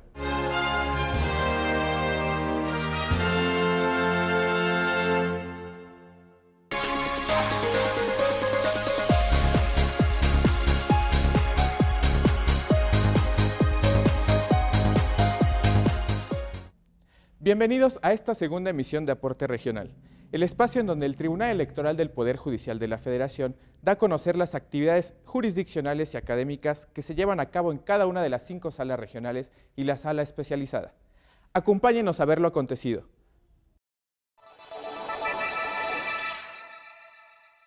La magistrada Mónica Dalí Soto Fregoso, presidenta de la Sala Regional Guadalajara del Tribunal Electoral del Poder Judicial de la Federación, inauguró el evento de capacitación interna del personal jurisdiccional de dicha sala, denominado Ética Judicial y Perspectiva de Género, su aplicación a la justicia electoral, el cual se desarrolló en Ajijic, Jalisco, y en el que participaron también el magistrado Eugenio Isidro Gerardo Partida Sánchez y el magistrado José Antonio Abel Aguilar Sánchez, integrantes de la Sala Regional Guadalajara, así como el magistrado Adín de León Gálvez, presidente de la Sala Regional Jalapa del Tribunal Electoral del Poder Judicial de la Federación, y el magistrado Juan Carlos Silva Daya, presidente de la Sala Regional Toluca. En relación al objetivo de dicho evento, la magistrada Mónica Soto señaló que la capacitación constante y continua de quienes integran la Sala Regional Guadalajara es de gran importancia para el desempeño eficaz de la función jurisdiccional, así como para estar en condiciones de afrontar a cabalidad los retos derivados de los procesos electorales federal y locales de las entidades que forman la primera circunscripción. Para quienes integramos la Sala Regional Guadalajara del Tribunal Electoral del Poder Judicial de la Federación, resulta de gran importancia que todas y todos los que conformamos el área jurisdiccional estemos en constante y continua capacitación, de forma tal que podamos desempeñar eficazmente nuestra trascendente labor. Asimismo, la magistrada Mónica Soto resaltó la trascendencia del mejoramiento profesional y el fortalecimiento institucional que contribuyan para garantizar condiciones adecuadas de participación para la ciudadanía y los partidos políticos en apego y respeto a los principios y valores éticos y democráticos. Por su parte, el magistrado Adín de León Gálvez, presidente de la Sala Regional Jalapa, participó en el evento de capacitación interna del personal jurisdiccional de la Sala Regional Guadalajara, denominado Ética Judicial y Perspectiva de Género, su aplicación a la justicia electoral, el cual se desarrolló en Ajijic, Jalisco, al dictar la conferencia inaugural Retos y Desafíos de los Procesos Electorales 2015, hizo una crónica de la historia electoral de nuestro país, mezclando vivencias personales y datos históricos. El magistrado abordó los retos del actual proceso electoral, entre los que destacó la adecuada comunicación entre el Instituto Nacional Electoral y los institutos locales, el apoyo entre dos autoridades y el tema jurisdiccional. Yo creo que los retos que nos presenta este proceso electoral pues tienen estas particularidades, ¿no? La comunicación existente entre el Instituto Nacional Electoral con los institutos locales, el apoyo que eventualmente pueda haber también entre estas autoridades, el tema jurisdiccional. Finalmente, habló sobre la importancia de la estandarización de los procesos electorales en nuestro país y sus retos. En el marco del evento de la Sala Regional Guadalajara del Tribunal Electoral del Poder Judicial de la Federación, denominado Ética Judicial y Perspectiva de Género, su aplicación a la justicia electoral, el magistrado Juan Carlos Silva Daya, presidente de la Sala Regional Toluca del Tribunal Electoral del Poder Judicial de la Federación, hizo un análisis de los criterios del tribunal que han influido en las diferentes reformas en la vida interna de los partidos políticos, procedimientos sancionadores y control de constitucionalidad. Afirmó que el Tribunal Electoral está para proteger los derechos, pero también como un órgano desequilibrador del proceso. Ahora bien, por lo que hace a la labor jurisdiccional de este órgano, la Sala Regional Guadalajara del Tribunal Electoral del Poder Judicial de la Federación, en la sesión pública celebrada el 21 de diciembre del 2014, resolvió 2 juicios para la protección de los derechos político-electorales del ciudadano, de los cuales el 460 de 2014 fue promovido por una ciudadana que combatía la convocatoria del proceso interno de selección de las fórmulas de candidaturas a diputaciones locales por el principio de mayoría relativa para el proceso electoral local 2014-2015, el cual se lleva a cabo en el estado de Jalisco. Dicha convocatoria fue emitida por la Comisión Organizadora Electoral del Partido Acción Nacional. En el presente juicio, la actora se dolía en esencia de que la convocatoria emitida por la autoridad responsable no garantizaba la paridad de género en las candidaturas a legisladores en el estado de Jalisco, además de incumplir con las acciones afirmativas respecto de la igualdad del hombre y la mujer, ya que la mencionada convocatoria establece las reservas de distritos electorales en los que se podrán registrar únicamente personas del mismo género. Por unanimidad de votos, la magistrada y los magistrados integrantes de la sala regional determinaron revocar la convocatoria para efectos de que la autoridad responsable vuelva a emitir una nueva, pero estableciendo una distribución equitativa de los distritos electorales que le corresponderían a las mujeres y a los hombres con el fin de que se establezcan condiciones de igualdad, toda vez que se vulneraba el principio constitucional de paridad de mujeres en condiciones de igualdad. Esta resolución propicia una paridad sustantiva para el proceso electoral local 2014-2015.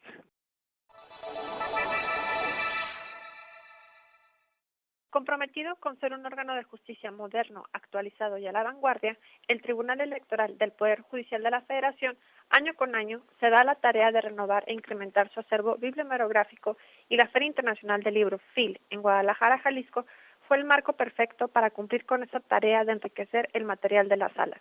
Este año, los magistrados Marco Antonio Zavala Redondo, de la Sala Monterrey, y Felipe de la Mata Pizaña, de la Sala Especializada, por su experiencia en la materia, realizaron el análisis y la selección de los títulos de interés. El magistrado Zavala Redondo eligió materiales sobre género, argumentación jurídica, reforma político-electoral, usos y costumbres de los pueblos indígenas, todos afines con el quehacer institucional y la capacitación del personal en 2014. Es importante señalar que cada uno de los materiales es revisado y cotejado por la Coordinación de Información, Documentación y Transparencia con la base de datos del material existente en el tribunal. Es así que el acervo ha crecido entre 750 y 800 títulos en promedio durante los últimos 7 años y aproximadamente el 90% se adquirió en la FIL. Además, los magistrados participaron en el análisis de opinión de una nueva aplicación para computadoras desarrollado por Tirant de Blanche, editorial española, que utilizarán los funcionarios de este tribunal, la cual contiene alrededor de 700,000 documentos entre legislaciones, bases de datos y jurisprudencia. Asimismo, la Sala Regional Monterrey, el Instituto Nacional Electoral, INE, la Asociación Mexicana de Ciencias Políticas, AMECIP, y la Universidad Autónoma de Nuevo León llevaron a cabo el seminario Enfoque sobre Sistemas Electorales y Partidos Políticos los días 10 y 11 de diciembre, en las instalaciones de la Facultad de Derecho y Criminología de la citada universidad.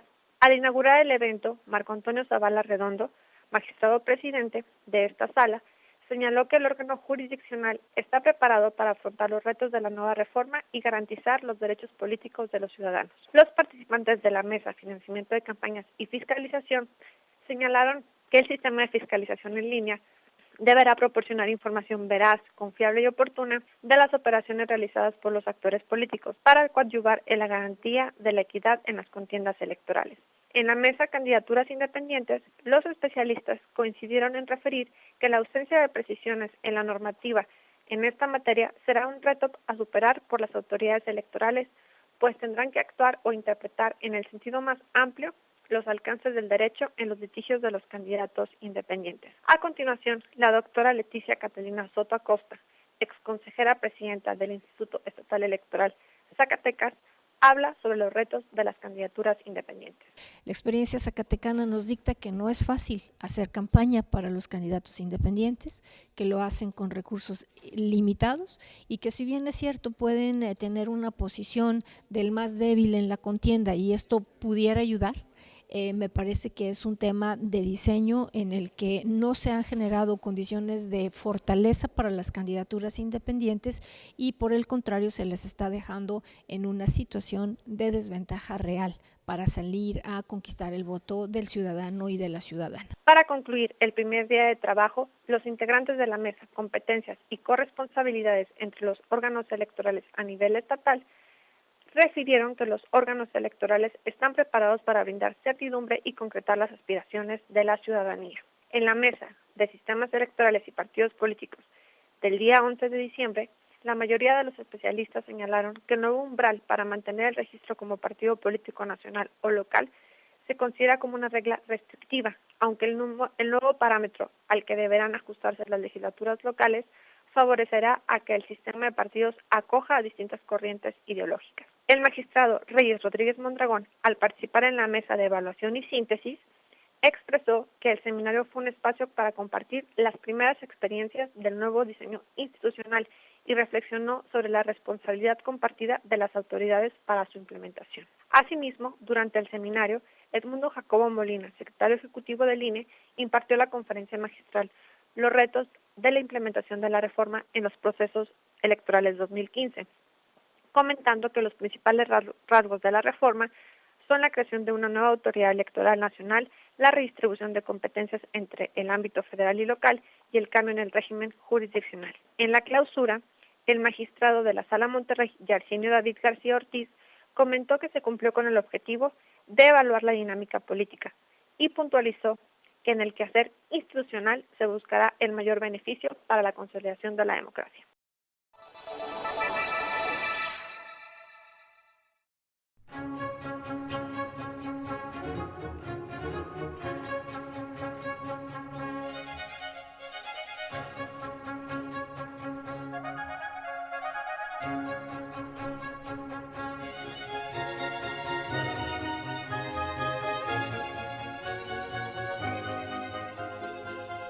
Esto es Aporte Regional, desde la Sala Jalapa. ¿Qué tal, amigos? ¿Cómo están? Para quienes integramos la Sala Regional del Tribunal Electoral del Poder Judicial de la Federación, correspondiente a la tercera circunscripción plurinominal con sede en Jalapa, Veracruz, es un placer que nos acompañen no solo a conocer las actividades sustantivas que realiza este órgano jurisdiccional, sino que también nos interesan que conozcan las labores y las actividades académicas que realizamos en este tribunal. En este espacio queremos compartir con ustedes los eventos de capacitación y difusión que realizamos en la tercera circunscripción plurinominal, que se integra con los estados de Campeche, Chiapas, Oaxaca, Quintana Roo, Tabasco, Veracruz y Yucatán. Haremos un recorrido por los eventos realizados en el año 2014 que concluye. Acompáñenos.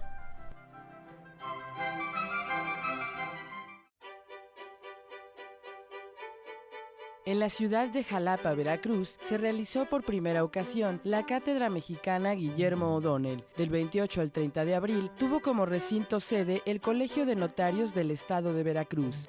La creación de esta cátedra, que se planea ejecutar de manera subsecuente, conmemora al profesor Guillermo O'Donnell y pretende resaltar su obra académica.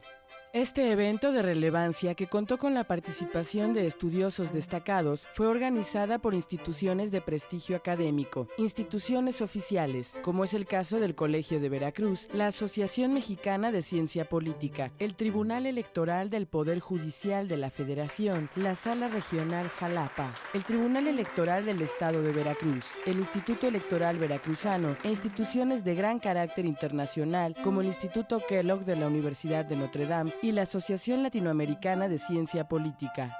Para la Sala Regional Jalapa del Tribunal Electoral del Poder Judicial de la Federación, participar en eventos como la Cátedra Guillermo O'Donnell constituye el cumplimiento de unas funciones que tiene a su cargo en materia de difusión de la cultura democrática y de la participación política en nuestro país.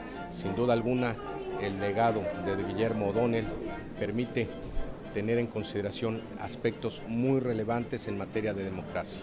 Uno de ellos fundamentalmente tiene que ver con la rendición de cuentas y la transparencia. Y precisamente en el año 2014, el eje rector del Tribunal Electoral del Poder Judicial de la Federación lo constituye la transparencia. En un espacio donde se expusieron y se intercambiaron los legados y reflexiones del politólogo argentino, las jornadas de trabajo arrojaron resultados, posibles líneas de acción para una mayor calidad de democracia. México está viviendo una transición, un fortalecimiento de su democracia. Una democracia, yo decía en la intervención, entendida como una forma de vida. Creo que el ciudadano mexicano debe tener conciencia y cada vez va habiendo mayor madurez de la ciudadanía de entender que la democracia la debemos de sentir, la debemos de vivir a todos los niveles, enseñar a nuestra niñez a respetar al prójimo, a convivir bajo esos valores. Son los pilares de nuestra democracia. Nuestra juventud, nuestra ciudadanía son los que realmente importan. Yo comentaba en la plática que la democracia no la hacen las instituciones jurisdiccionales, no la hacen los institutos electorales, no la hacen las autoridades, la hacemos todos como mexicanos. La experiencia vivida en la Cátedra Mexicana Guillermo O'Donnell apuntala a una trascendencia que puede dirigirse al entendimiento y la conducción de cada ciudadano. En síntesis, lo relevante de lo que se discutió pues fue poner en la mesa los conceptos de O'Donnell, que siempre son importantes para poder tomar determinaciones respecto a los estándares de calidad en la democracia.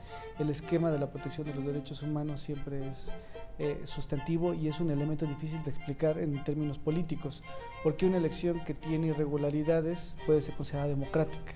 Y a partir de las propuestas de O'Donnell, para mí, se tienen elementos que permitan justificar esa afirmación.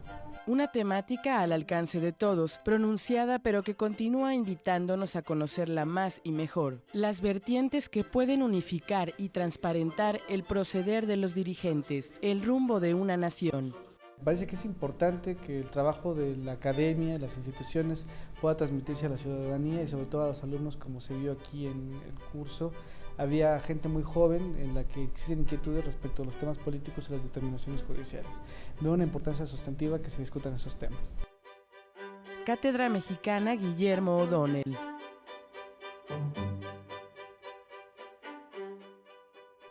Tribunal Electoral del Poder Judicial de la Federación, Sala Regional, Jalapa.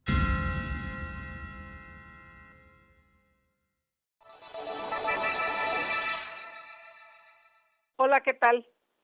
En esta ocasión les informo que en el contexto de la conmemoración del Día Internacional de la Eliminación de la Violencia contra la Mujer, la Sala Regional Distrito Federal, en colaboración con el Instituto de Liderazgo Simón de Beauvoir, organizó el evento denominado Diálogos sobre la Igualdad. Al inaugurarlo en presencia de Yanino Talora, Armando Maitret y Héctor Romero, magistrada presidenta y magistrados integrantes de esta sala, el magistrado presidente José Alejandro Luna Ramos resaltó la necesidad de terminar con el flagelo que implica la vulneración de los derechos humanos de las mujeres por su condición de género. La magistrada presidenta Yanino Talora Malasís informó que toda vez que uno de los cimientos de la capacitación de quienes actúan en el ámbito político electoral, ya sea desde el orden administrativo o desde el jurisdiccional, reside en la cultura general jurídica, por ello, se tomó la decisión de introducir temas que, si bien son diversos al electoral, están íntimamente vinculados con los derechos humanos y el principio de igualdad. Así, se dio comienzo con la conferencia magistral de Marta Lamas, especialista en temas de género, y se continuó con la participación de las senadoras Adriana Dávila Fernández y Alejandra Barrales Magdaleno, quienes se refirieron a la labor legislativa inherente a la expedición de normas con perspectiva de género. El tema de acciones afirmativas y la igualdad fue abordado por la exconsejera María Marván Laborde, así como por Jimena Andión, directora del Instituto de Liderazgo Simón de Beauvoir, y el magistrado Héctor Romero Bolaños. En otra mesa, con la participación de los magistrados presidentes de las salas regionales del Tribunal Electoral del Poder Judicial de la Federación, se analizaron diversas sentencias que reflejan la impartición de justicia con perspectiva de género. En el tema de los derechos de las comunidades indígenas, se destacó la importancia de la impartición de justicia con perspectiva de género e interculturalidad, cuyo debate estuvo a cargo de Marta Sánchez Néstor, secretaria de Asuntos Indígenas del Estado de Guerrero, la presidenta del Tribunal Electoral del Estado de Oaxaca, Ana Mireya Santos López, y de Juliette Bonafé, especialista en programas de ONU Mujeres. El evento concluyó con la exposición sobre la autonomía de las mujeres respecto a su independencia a decidir en materia de derechos reproductivos, tema en el que participaron la maestra Adriana Ortega, directora de la Unidad de Igualdad de Género de la Suprema Corte de Justicia de la Nación, Marta Angélica Tagle, militante de Movimiento Ciudadano, y el magistrado Armando Maitré. En otro tema, les informo que en el Salón del Pleno de la Sala Regional Distrito Federal, el personal que labora en este organismo jurisdiccional y en los tribunales electorales de Guerrero y Distrito Federal participaron en las actividades académicas del taller sobre jurisprudencia de la Corte Interamericana de Derechos Humanos, Derechos Políticos y Control de Convencionalidad. Los ponentes de los diversos temas que conforman el programa de este taller fueron Jorge Calderón Gamboa y Julie Viane Recinos, abogados coordinadores senior de la Corte Interamericana de Derechos Humanos. Gracias por su atención. Hasta la próxima.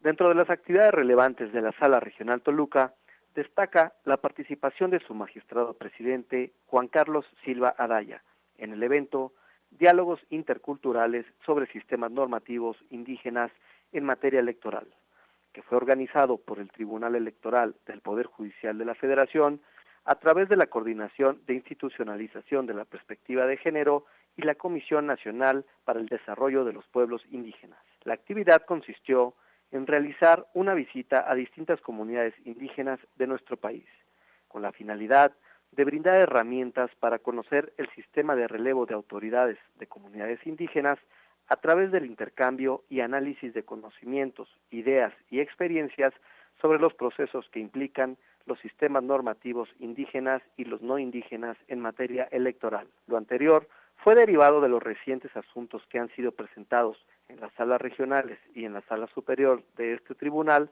que involucran derechos de la población indígena. La intención fue brindar herramientas al Secretariado de Sala Superior y Salas Regionales sobre el sistema de justicia electoral en las comunidades, la perspectiva de género y los derechos de la ciudadanía, a través de la capacitación de autoridades tradicionales indígenas. El magistrado Juan Carlos Silva Adaya, así como los secretarios de Estudio y Cuenta, Germán Rivas Candano, licenciado Naim Villagómez Mansur y Adolfo Munguía Turibio, de la ponencia de la magistrada Marta Concepción Martínez Guarneros, visitaron las comunidades indígenas de Lemontitla y Nueva Tenochtitlán, Orizatlán, pertenecientes al estado de Hidalgo. Derivado de la visita a las comunidades, se pudo comparar y analizar los sistemas de relevos de autoridades dentro de los pueblos y comunidades y el sistema político electoral no indígena, analizar la convivencia entre los derechos político-electorales y los derivados de los sistemas normativos de los pueblos indígenas, así como llevar a cabo un proceso de enriquecimiento mutuo entre el personal del tribunal y las autoridades tradicionales a través de las experiencias que se viven en el sistema electoral indígena. Asimismo, se pudo realizar un balance respecto de lo que se ha construido en aras de la justicia y derechos electorales, a efecto de visualizar nuevos retos para coadyuvar en la justicia electoral indígena. De igual forma, se les dio a conocer prácticas positivas y coherentes con los sistemas de elección de cargos públicos, en aras de acelerar el proceso de sana integración y convivencia entre ambos sistemas, así como de proporcionar herramientas a los secretarios de Estudio y Cuenta para la atención y resolución de los asuntos que se ventilen ante el tribunal. Los participantes de Sala Toluca se reunieron con autoridades de las comunidades como lo fueron el delegado, el comisariado ejidal, el Consejo de Vigilancia, personal del Comité de la Cruzada Nacional Sin Hambre, y tuvieron la oportunidad de compartir vivencias y aprender sobre los usos y costumbres relacionados con la elección de sus autoridades. La visita fue fructífera en experiencias y ayudó a entender de una mejor manera cómo se vive en las comunidades. Y por su parte, los miembros de las comunidades agradecieron la visita del magistrado, así como de los secretarios que lo acompañaron. Esperamos que haya sido útil y de su interés lo que vimos. Los esperamos en otro programa de Aporte Regional. Soy Aldo Flores, gracias y hasta la próxima.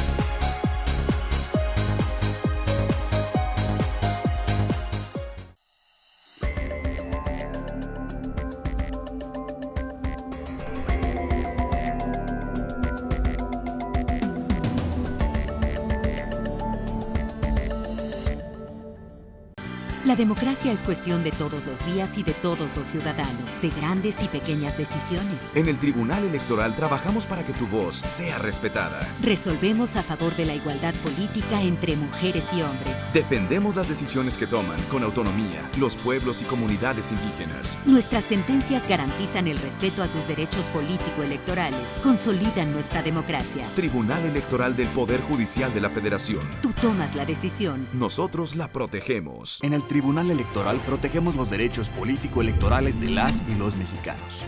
En los últimos 3 años atendimos más de 60,000 asuntos, 8 de cada 10 interpuestos por ciudadanos, y en este año resueltos en apenas 11 días. Trabajamos por la igualdad entre mujeres y hombres y por la autonomía de los pueblos y comunidades indígenas. Somos referencia para tribunales locales y extranjeros. Tribunal Electoral del Poder Judicial de la Federación. Tú tomas la decisión, nosotros la protegemos.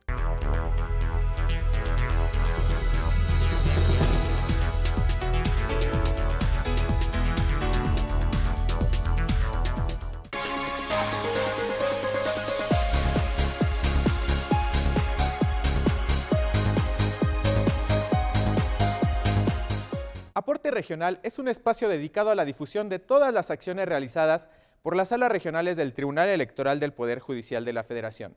Soy Aldo Flores y te invito a conocer el quehacer jurisdiccional enfocado a la protección de los derechos político-electorales y la difusión de la cultura democrática de las salas regionales. Solo aquí, en Plataforma Electoral, donde tú tienes mucho que ver.